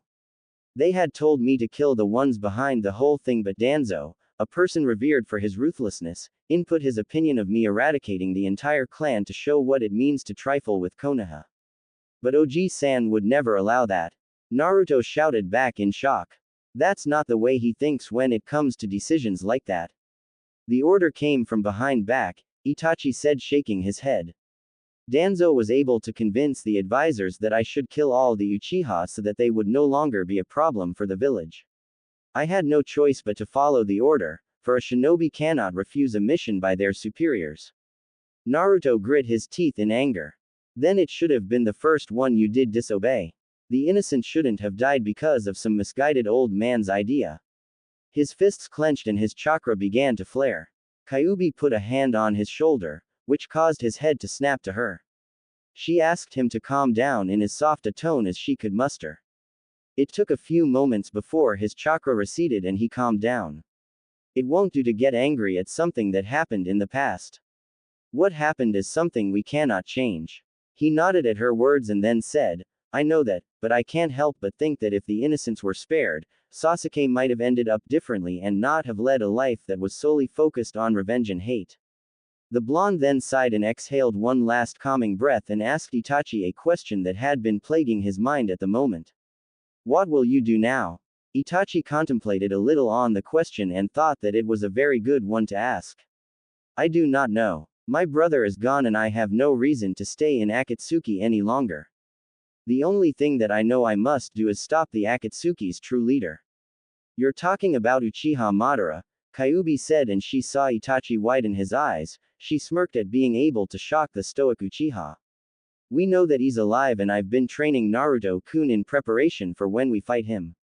He's making progress but he is not ready to face him yet. I see, Itachi intelligently said in reply. The mindscape suddenly began to blur around them and Itachi frowned at seeing it happen. It seems that I've reached the limit of my Tsukuyomi. I must cancel the jutsu before I blind myself from overuse of the Mangekyo. We will have to continue this conversation in the real world. Naruto nodded at this and the last thing he saw was Itachi disappearing in a fading motion like the rest of his mindscape. He also felt himself about to wake up, but before he did he turned to Kyuubi and said, We are definitely going to talk later, the Namikaze stated and disappeared before the Kitsune could say anything in return. Mountain Cliff. Both Itachi and Naruto returned to the real world without incident, except for Itachi's eyes were bleeding from use of his Mangekyo Sharingan and Naruto feeling a little nauseated. Their symptoms passed quickly within a few moments and they were now debating about what they should do next. Naruto knew that Itachi was no longer going to be in the group trying to capture the apparently female Biju inside his stomach. He wondered if he should try and offer Itachi a place in Kumogakure so that they'd both be able to plan on how they would be able to take Madara down. To him, it sounded like a good plan since Itachi couldn't really go back to Konoha without being executed for Kami knows how many counts of murder. If you have nowhere to go, I can try and get you asylum in Kumo, Naruto said as he was fishing for a Hiraishin kunai because he knew that he would have to leave before Kisame was able to find them. That is kind of you to offer, Naruto-kun, Itachi said emotionlessly. Maybe I shall take you up on your offer when after I am done dealing with some loose ends that I have in Akatsuki. Until then, I will remain in contact with you with one of my crows. The Namikaze nodded at this in agreement. Be careful, Itachi, Naruto warned him. They won't like you leaving them so suddenly. And you know more than me at how powerful they are. Do not worry about me, Itachi said in reply. I've lived my whole life being careful. By the time they figure that I've left, it will be too late. His eyes then narrowed for a second as he felt his soon-to-be former partner's chakra signature. You should leave now while you have the chance. Naruto also noticed the massive signature of Kisame and knew that Itachi was right. So, he got hold of a Hiraishin kunai and threw it in the direction that he last sensed his teammates, using chakra to make it go even further. And as soon as it reached far enough, he disappeared with a flash of gold and left Itachi alone. Itachi stared at the spot where Naruto had just been not even a second ago. He always did find the infamous jutsu of the Yondaimes was interesting and he couldn't help but marvel at its ability. He was brought out of his thoughts when the blue-skinned, shark-like man that was his partner appeared next to him in a swirl of water. He looked to be very angry at the moment, and Itachi guessed that it was because of Naruto. The blonde did have a way of pissing off his enemies. Then again, it wasn't that hard to piss Kisame off anyway. "Where is the brat, Itachi?" Kisame growled as he looked around area of the cliff. "He was here just a few seconds ago. There was no way that he could have gotten away with you around here." The Uchiha turned his head to his partner and then activated his Mangekyo Sharingan again. He knew that he shouldn't have used it again right after using Tsukuyomi, but he needed its power right now for what he had planned. "Kisame, I think that you should know that I plan on leaving the Akatsuki." Kisame's eyes widened and he was about to get ready to fight his raven-haired partner, but he soon found that he was completely surrounded in darkness. Instantly, he knew it was a genjutsu since Itachi specialized in those and his Sharingan made his use of them very difficult to deal with. Luckily for him, he had a large enough chakra supply to break out of this genjutsu like all shinobi are trained to do. He formed his hands into the ram seal and used his chakra to break free from the illusion. Or at least he thought he did. When he had done so, he noticed that the jutsu was still in place and Kisame wondered how that was even possible. "You are in a genjutsu of my own design, Kisame," Itachi said to him, answering one of the questions that were going around in his head. "I made this particular one so dense that the only way a person can break free from it would be if my victim were given chakra that only a Jinchuriki would be able to produce. And you do not have such luck, even if your own reserves are higher than most shinobi." Itachi then walked over to Kisame and was now in front of him. Kisame could do nothing as he was frozen still, another effect that Itachi had added to the genjutsu. "I will need someone of your strength when I leave the organization to help me with my plans. You're an idiot if you think that I'd betray the leader for the sake of your plans, whatever they may be," Kisame snapped, baring his sharpened teeth at the stoic man in front of him. The former Anbu captain sighed at this and closed his eyes. He then reopened them and then formed a half-tiger seal with one of his hands.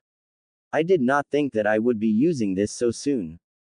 But if I must use it to make you help me, then so be it," he said, and a flock of crows began to appear around the two.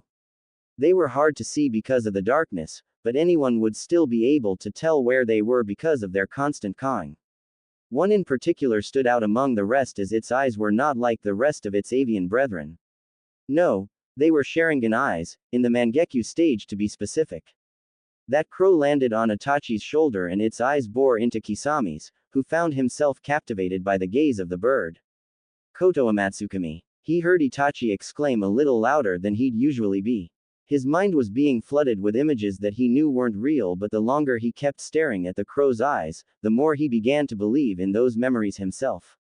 1 mile away from the border to Shimogakur, Kabuto and Orochimaru were relieved when they saw that they were so close to getting out of the country to where they couldn't be pursued. The plan on the invasion had gone horrific, so they had to regrettably make a retreat so that they could make a better strategy in getting revenge on Naruto for killing Sasuke. Well, that was more Orochimaru's prerogative since Kabuto really didn't care much for the brooding Uchiha. But all that would have to wait as Orochimaru now had to find a new body to use before this one deteriorated. From how he fought against that jabbering idiot with the scarf, he knew that this body only had about a month left, maybe less. As long as he didn't do anything strenuous in the meantime, he would be able to recover fully and then show that buffoon why he was one of the legendary Sannin. The snake-like man also made a note in his head to find a way to reward his silver-haired subordinate somehow for saving him from dying a most humiliating death. Kabuto always was hard to please as he only seemed to like to do his bidding. Maybe find a way to give him a bloodline. Yes, that would do nicely. Before he could continue his internal musings, he felt Kabuto stop and standing completely still. Orochimaru looked ahead to see as to why his subordinate would do such a stupid thing, and he grit his teeth in anger when he saw that the Kumo Nin were able to catch up to them and stood in front of them, in battle-ready position, and effectively blocking them from reaching the border to Shimo. "Set me down, Kabuto," Orochimaru ordered while his eyes narrowed at Killer Bee. "I have a score to settle with that imbecile over there." "But, Orochimaru-sama," Kabuto exclaimed with shock. "Your wounds have not healed yet and you are in no condition to fight." Our only option would be to try and get away from them at this moment. Annoyed at the one time Kabuto chose to be disobedient, he opened his mouth wide above him. A large snake slowly came out of his mouth, causing his throat to enlarge sickeningly. The reptile then opened its own mouth and all that were present saw the snake regurgitate another Orochimaru, with no signs of injury and looking as if he had never fought B in the first place. Kabuto dropped the old skin of his master to the ground as soon as he saw this happen. It was a technique that even made his skin crawl, despite the horrors he had done while aiding Orochimaru in his experiments. The snake Sannin grinned evilly as he licked his lips with his abnormally long tongue. Ah, much better, he said with a sigh. I have been waiting until I got enough chakra back before I could use that jutsu. It is so very handy when in tight situations. Now, I think that it's time to show you bothersome Kumo pests why you shouldn't back a snake into a corner. With that said, his lower body mimicked the tail of the reptile he was famous for using and slithered at them at very high speed. He headed straight for B as he wanted to hurt the man that had severely injured his previous skin. His kusanagi slid out of his mouth and stopped at the hilt and he used it to slash at B at an upwards angle. B was able to dodge it, fortunately, by hurling himself to the side just in time. He rolled on the ground and got back up on his feet before he yelled to his teammates, "I'll handle the snake man, yo. You two go after Kabuto." He rapped at them and they didn't even bother to get annoyed with his terrible rapping as they charged at the med nin.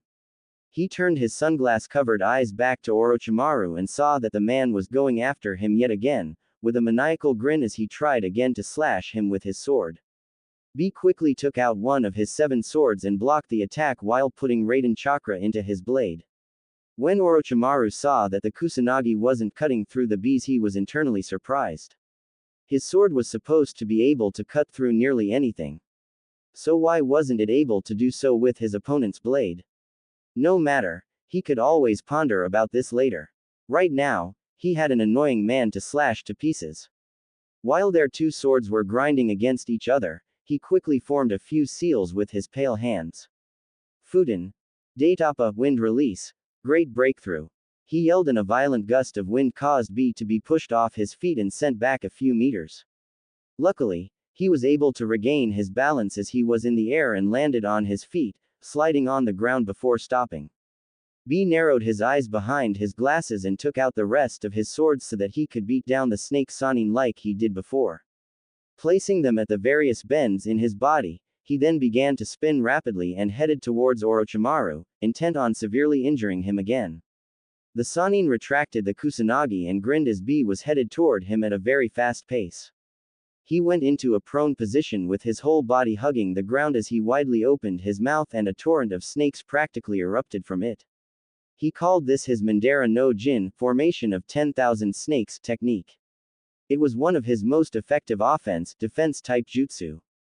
The snakes formed a wall in front of B and, due to their vast amount, made it dense enough to stop B from spinning as soon as he hit it.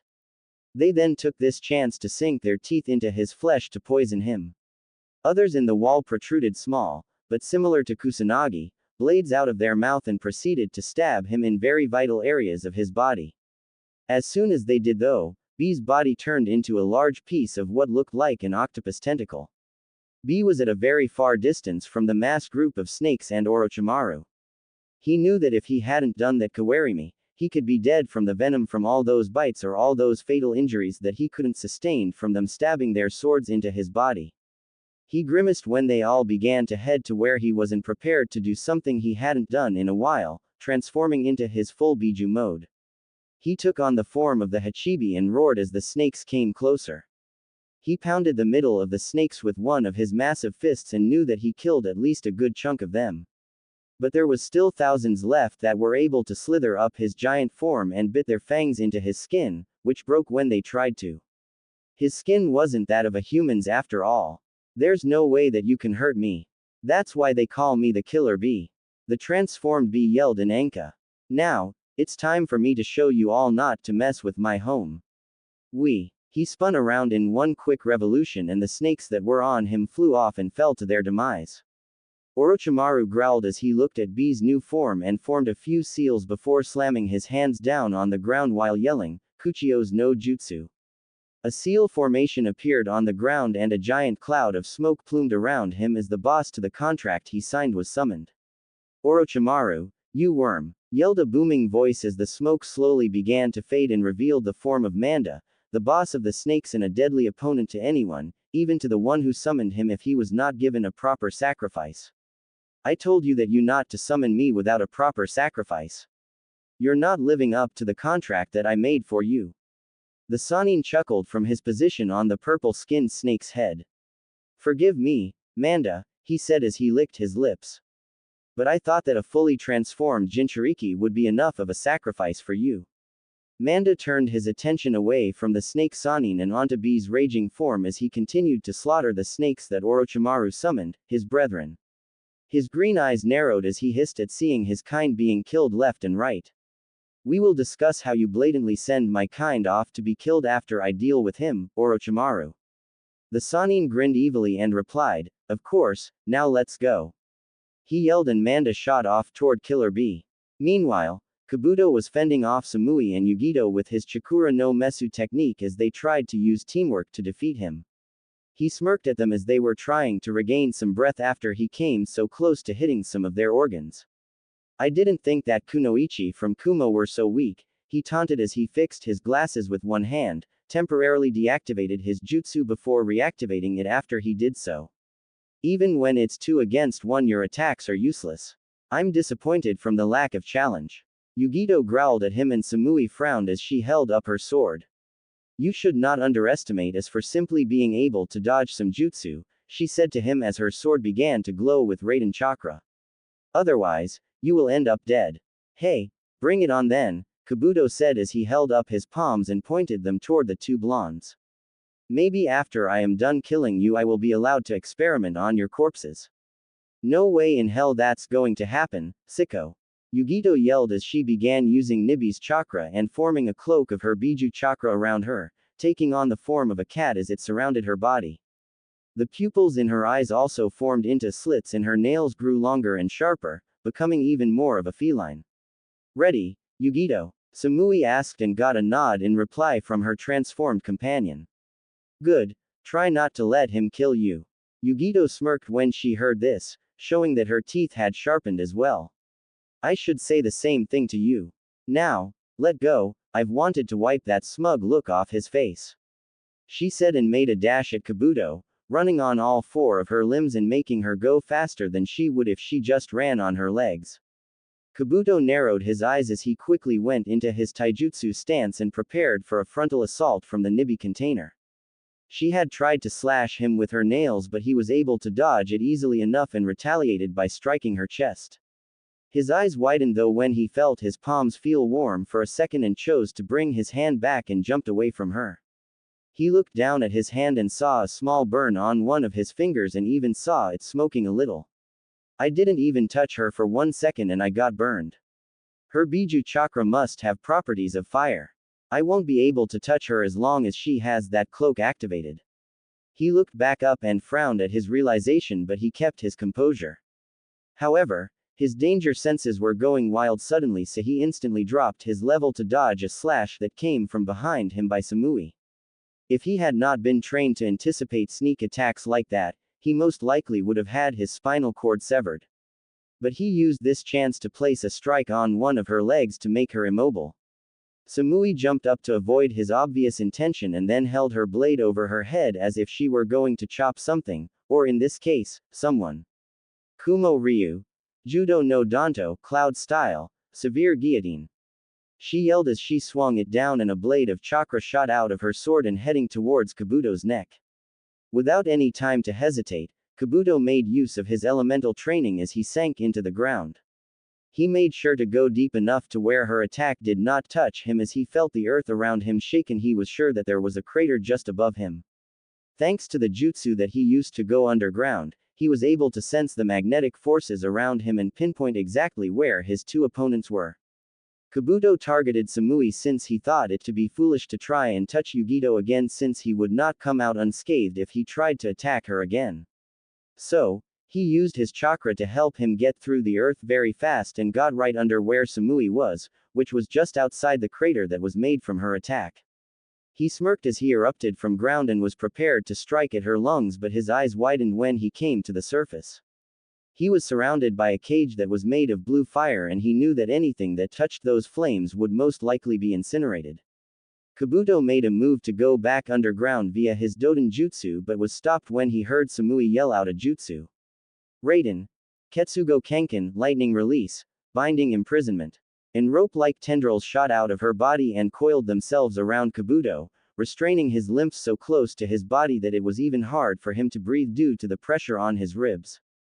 He squirmed as he tried to at least form a one-handed seal, but even his fingers were immobilized by her jutsu. Samui actually smirked as she looked down at him and felt satisfied that they were able to beat him this time. He was too overconfident after their last fight, and now he was paying for it. You're wasting your time trying to get out of that particular jutsu. It was designed to hold B-sensei when he was training to control the Hachibi's chakra, so there's no way you'd be able to escape from it. She said to the medic nin, who rolled his body to his side to look at her. It seems I grew rather careless for falling for such a simple tactic, Kabuto said to her as he breathed slowly as sharp breaths seemed to make the jutsu constrict tighter. Samui couldn't help but nod at this as she made her way to one of the walls of the blue-flamed cage that was around the both of them. When she was in front of it, a hole opened up that was just the perfect size for her to walk through, and so she did. She then walked over to Yugito, who was holding a hand seal to keep the prison up. Yugito smiled at her before turning back to Kabuto and narrowing her eyes. Should I kill him? She asked Samui, bringing down her chakra cloak as well since she didn't need it. The busty blonde shook her head at the question. No, we should bring him into Raikage-sama. The information he would have on Orochimaru would be useful to both us and our allies. With luck, we'll be able to track down any of his bases and shut them down.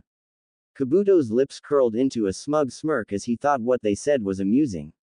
You really think that I'd give up that information?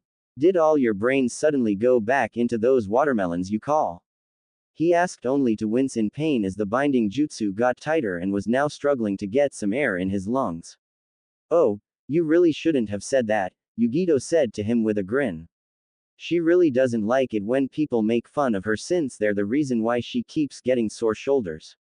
The last guy that did so ended up staying in the hospital for around 8 months due to how injured he was. One of Samui's eyebrows slightly twitched as she flicked Yugito on the forehead. Don't say things like that to a captive, Yugito-chan. She chided with annoyance in her voice before looking back at Kabuto with narrow eyes. And you're lucky that we need you both alive and conscious. Samui then loosened her jutsu just a bit to allow him to at least breathe properly. Now, enough playing around, she continued as she looked up and saw the fight going on between Manda and Killer Bee in his Hachibi form. We need to help Sensei with Orochimaru. However, we can't just leave him here like this, so only one of us will be able to go. Yugito frowned as she thought about this. She could go, but Samui wouldn't be able to hold her jutsu forever, and if Samui would go, then Kabuto would be able to escape through that Doden jutsu of his, since her Konpeki no Kago, Azure Cage, was only a surface jutsu. It was truly a losing decision no matter who chose to go.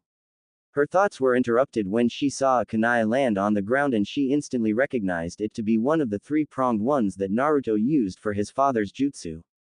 Not even a second later, the whiskered Namikaze appeared in front of the kunai with a golden flash and picked it up. Naruto-kun. Both Samui and Yugito said together, and he looked up to see them and noticed the state of their shinobi wear. He frowned for a second and then noticed the captured Kabuto and figured that he was the one that had done it. I see you guys were able to get the snake bastards second in command, Naruto said with a congratulatory tone, and was also satisfied at seeing the silver-haired medic scowl at that. He then felt the ground shake suddenly, and he noticed that B was fighting the boss summon of Orochimaru's contract. We need to help him. Samui nodded in agreement as she crossed her arms under her chest. Yugito and I were discussing who should go, but it seems that neither of us would be able to, seeing as both options would eventually lead to Kabuto escaping. Naruto hummed for a second in thought, and a wide grin slowly broke out on his face after a few moments passed by. I've got just the thing, he said to them, making the two blonde females raise an eyebrow as he walked over to the prison that Yugito created. You think you can let me in? Since Yugito always had the curiosity of a cat, so she opened a hole in her jutsu just like she did for Samui and saw Naruto step in and kneel on the ground in front of Kabuto. Naruto then rolled up the sleeve of his right arm, revealing a sealing array that he apparently had on his forearm. With his left hand, he focused some chakra into his index and middle fingers and then put them on the sealing array, and a large scroll popped out of it in a puff of smoke. The Namikaze then unrolled it and put Kabuto, who was now squirming again but to no avail, in the middle of it. Fuin, seal, he said and slammed his palms onto the scroll, and Kabuto was sealed into it instantaneously. Seeing this, Yugito let down her blue-flamed jutsu and both she and Samui went over to Naruto as he was putting the scroll back into his forearm. I didn't know that you put arrays onto your own body, Naruto-kun. Yugito said to him. I put them on for just in case reasons, Naruto replied, standing back up and patting the dirt off of his pants. You never know when you'll need to transport a prisoner. At least, that's what Kyuubi always says. Anyway, let's go help B and put an end to that pale-skinned psycho. The two Kumo Kunoichi didn't need to be told twice as they followed Naruto when he ran towards the colossal forms of B and Manda. The trio appeared on top of Killer B's head as he was holding off Manda from biting him. He had one hand on each side of the snake's mouth and he found that even he was having a little trouble keeping Manda away. B looked up to his forehead and saw his three teammates and grinned. About time you got here, Naruto. I need some help with this stupid snake, yo. B rapped as his body was pushed back a little bit. Naruto nodded and focused some chakra into his eyes to see Orochimaru standing on top of the opposing summon's head. He was annoyed to see the Sannin smirking at him and flailing around his tongue as he usually did. He also saw that the snake man was in a battle-ready stance, which meant that he was prepared for if any of them tried to jump onto Manda's head to face him. The blonde Namikaze looked at Samui and Yugito without turning his head before saying, let's take him down. And with that said, they all used their own variations of the Shunshin no Jutsu and appeared in front of Orochimaru. As soon as they did, they were put on the defensive as Orochimaru quickly closed the distance between them and began slashing at them very precisely. Naruto retaliated when he was able to unsheath his own blade and began blocking Orochimaru's strikes as fast as they came at him. Sparks flew as the colliding metals of their blades met in intervals that lasted less than a second each time. He was waiting for an opening but saw that Orochimaru wasn't giving him any, just what he expected from a Sannin. This was definitely going to be tougher than all those Kenjutsu spars he had with Samui and Yugito and every other person in Kumo that practiced the art. Orochimaru was actually quite surprised to see that Naruto's sword had not broken when it blocked the Kusanagi. It must have been made of a very strong and durable metal to be able to do something like that. As soon as he killed the foolish blonde, he would have to take the sword as his own. A blade that can stand up to the Kusanagi is definitely something worth keeping. And then I shall get my revenge against him for killing my body. The snake Sannin continued in his head. He then opened his mouth and shot out another sword out of it at a high speed in an attempt to catch Naruto off guard. He saw an opening when Naruto dodged it by sidestepping to the right and prepared to make him pay for it as he stabbed his blade at the blonde. However, his sword was stopped when a rope that looked to be made out of Raiden chakra and diverted his intended target and ended up missing Naruto completely. Orochimaru growled in anger at this when he saw that it was Samui on the other end.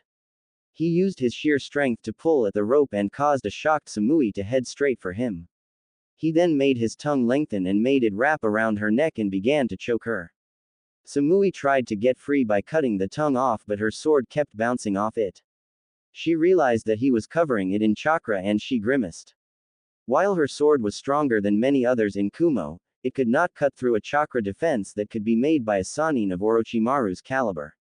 Let her go. Naruto yelled at the Sannin and got an evil chuckle in return. How about I squeeze the life out of her? Orochimaru said and increased the pressure on Samui, making her gasp as she wasn't able to get enough air. Naruto growled and for a split second his eyes flashed crimson red before he began forming hand seals at a rapid pace. Rantan. Reiza Sakasu. He yelled and the two black and white beams of one of his signature jutsu fired themselves straight at Samui. But just as they were an inch from her, they quickly changed their path and went around her and right at Orochimaru. The now wide-eyed Sannin retracted his tongue, freeing Samui, and began to try and dodge the jutsu that Naruto had used. He had to jump back dozens of times and dodge the beams as they came close to touching him. However, his body had chosen to suddenly freeze up and he began coughing up violently, showing that this body was failing at a very rapid pace. He was only able to get out one cough before he screamed in pain as the Ranten jutsu hit him and began to electrocute him. But much to everyone's shock, his body turned into mud and that made them immediately go on alert. Naruto's eyes snapped open before he spun around and put his sword in front of his face horizontally, blocking an attempted sneak attack by Orochimaru. He tapped into Kyuubi's chakra for just a second to push Orochimaru off and send him back a few feet in order to create some distance. Not bad, Naruto-kun, Orochimaru said to the blonde. You've gotten better since that little incident at Tenchi Bridge. However, you're still nowhere near my level. So, why don't you and your two whores just give up and let me kill you and save you the humiliation? Yugito growled at this and Samui narrowed her eyes when they heard the insult at them. Naruto gripped his sword tightly and got into his clan's Kenjutsu stance, except this time he held the blade in reverse.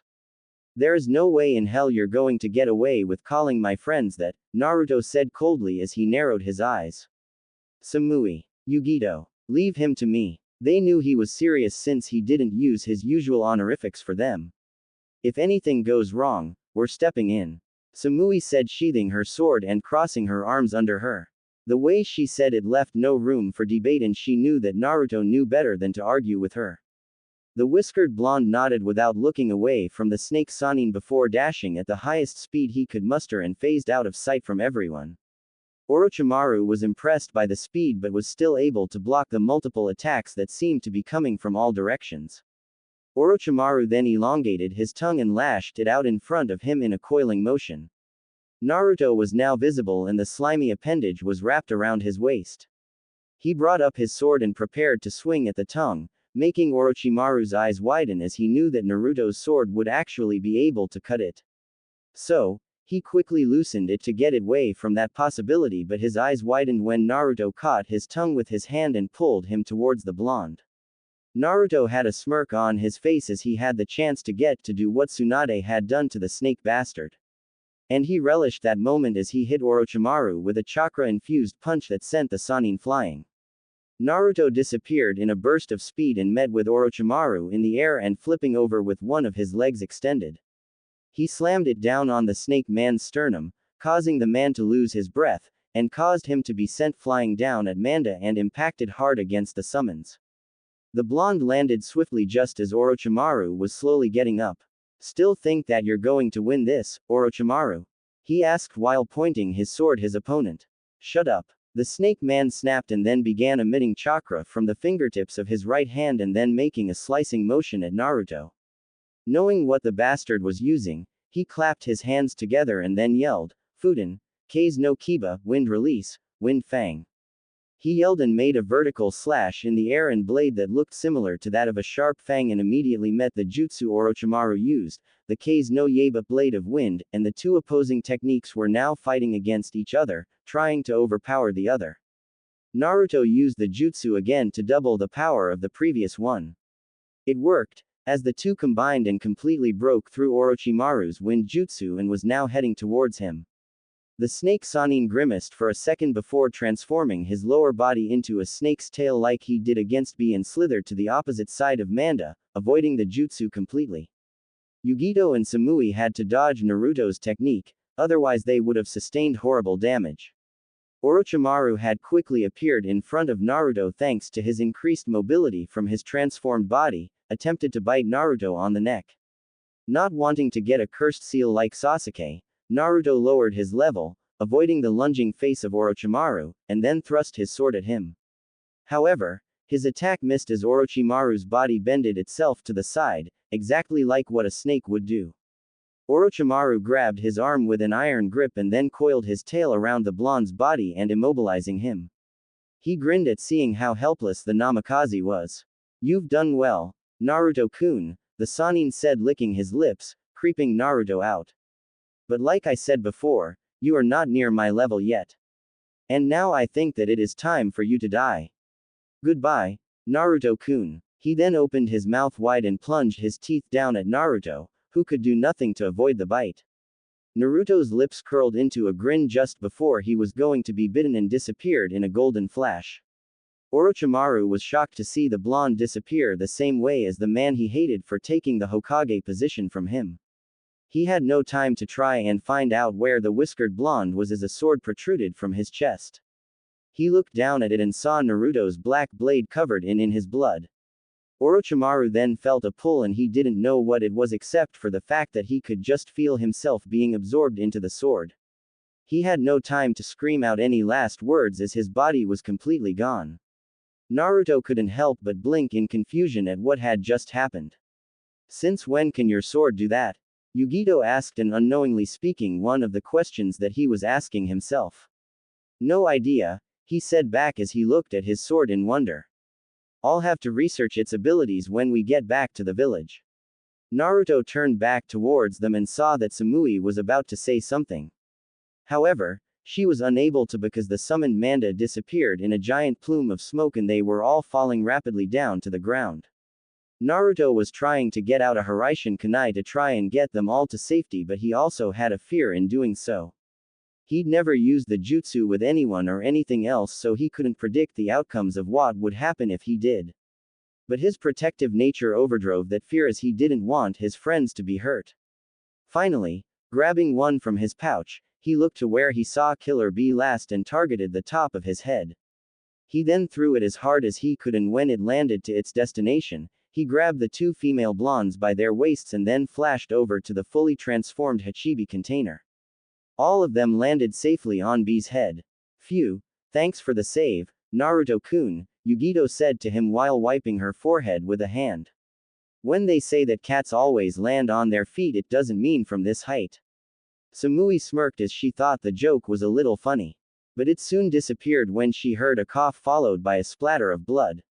She snapped her head towards the source and saw Naruto hunched over on his knees, covering his mouth with a hand as he coughed profusely. Her eyes widened as she went to his side in an instant.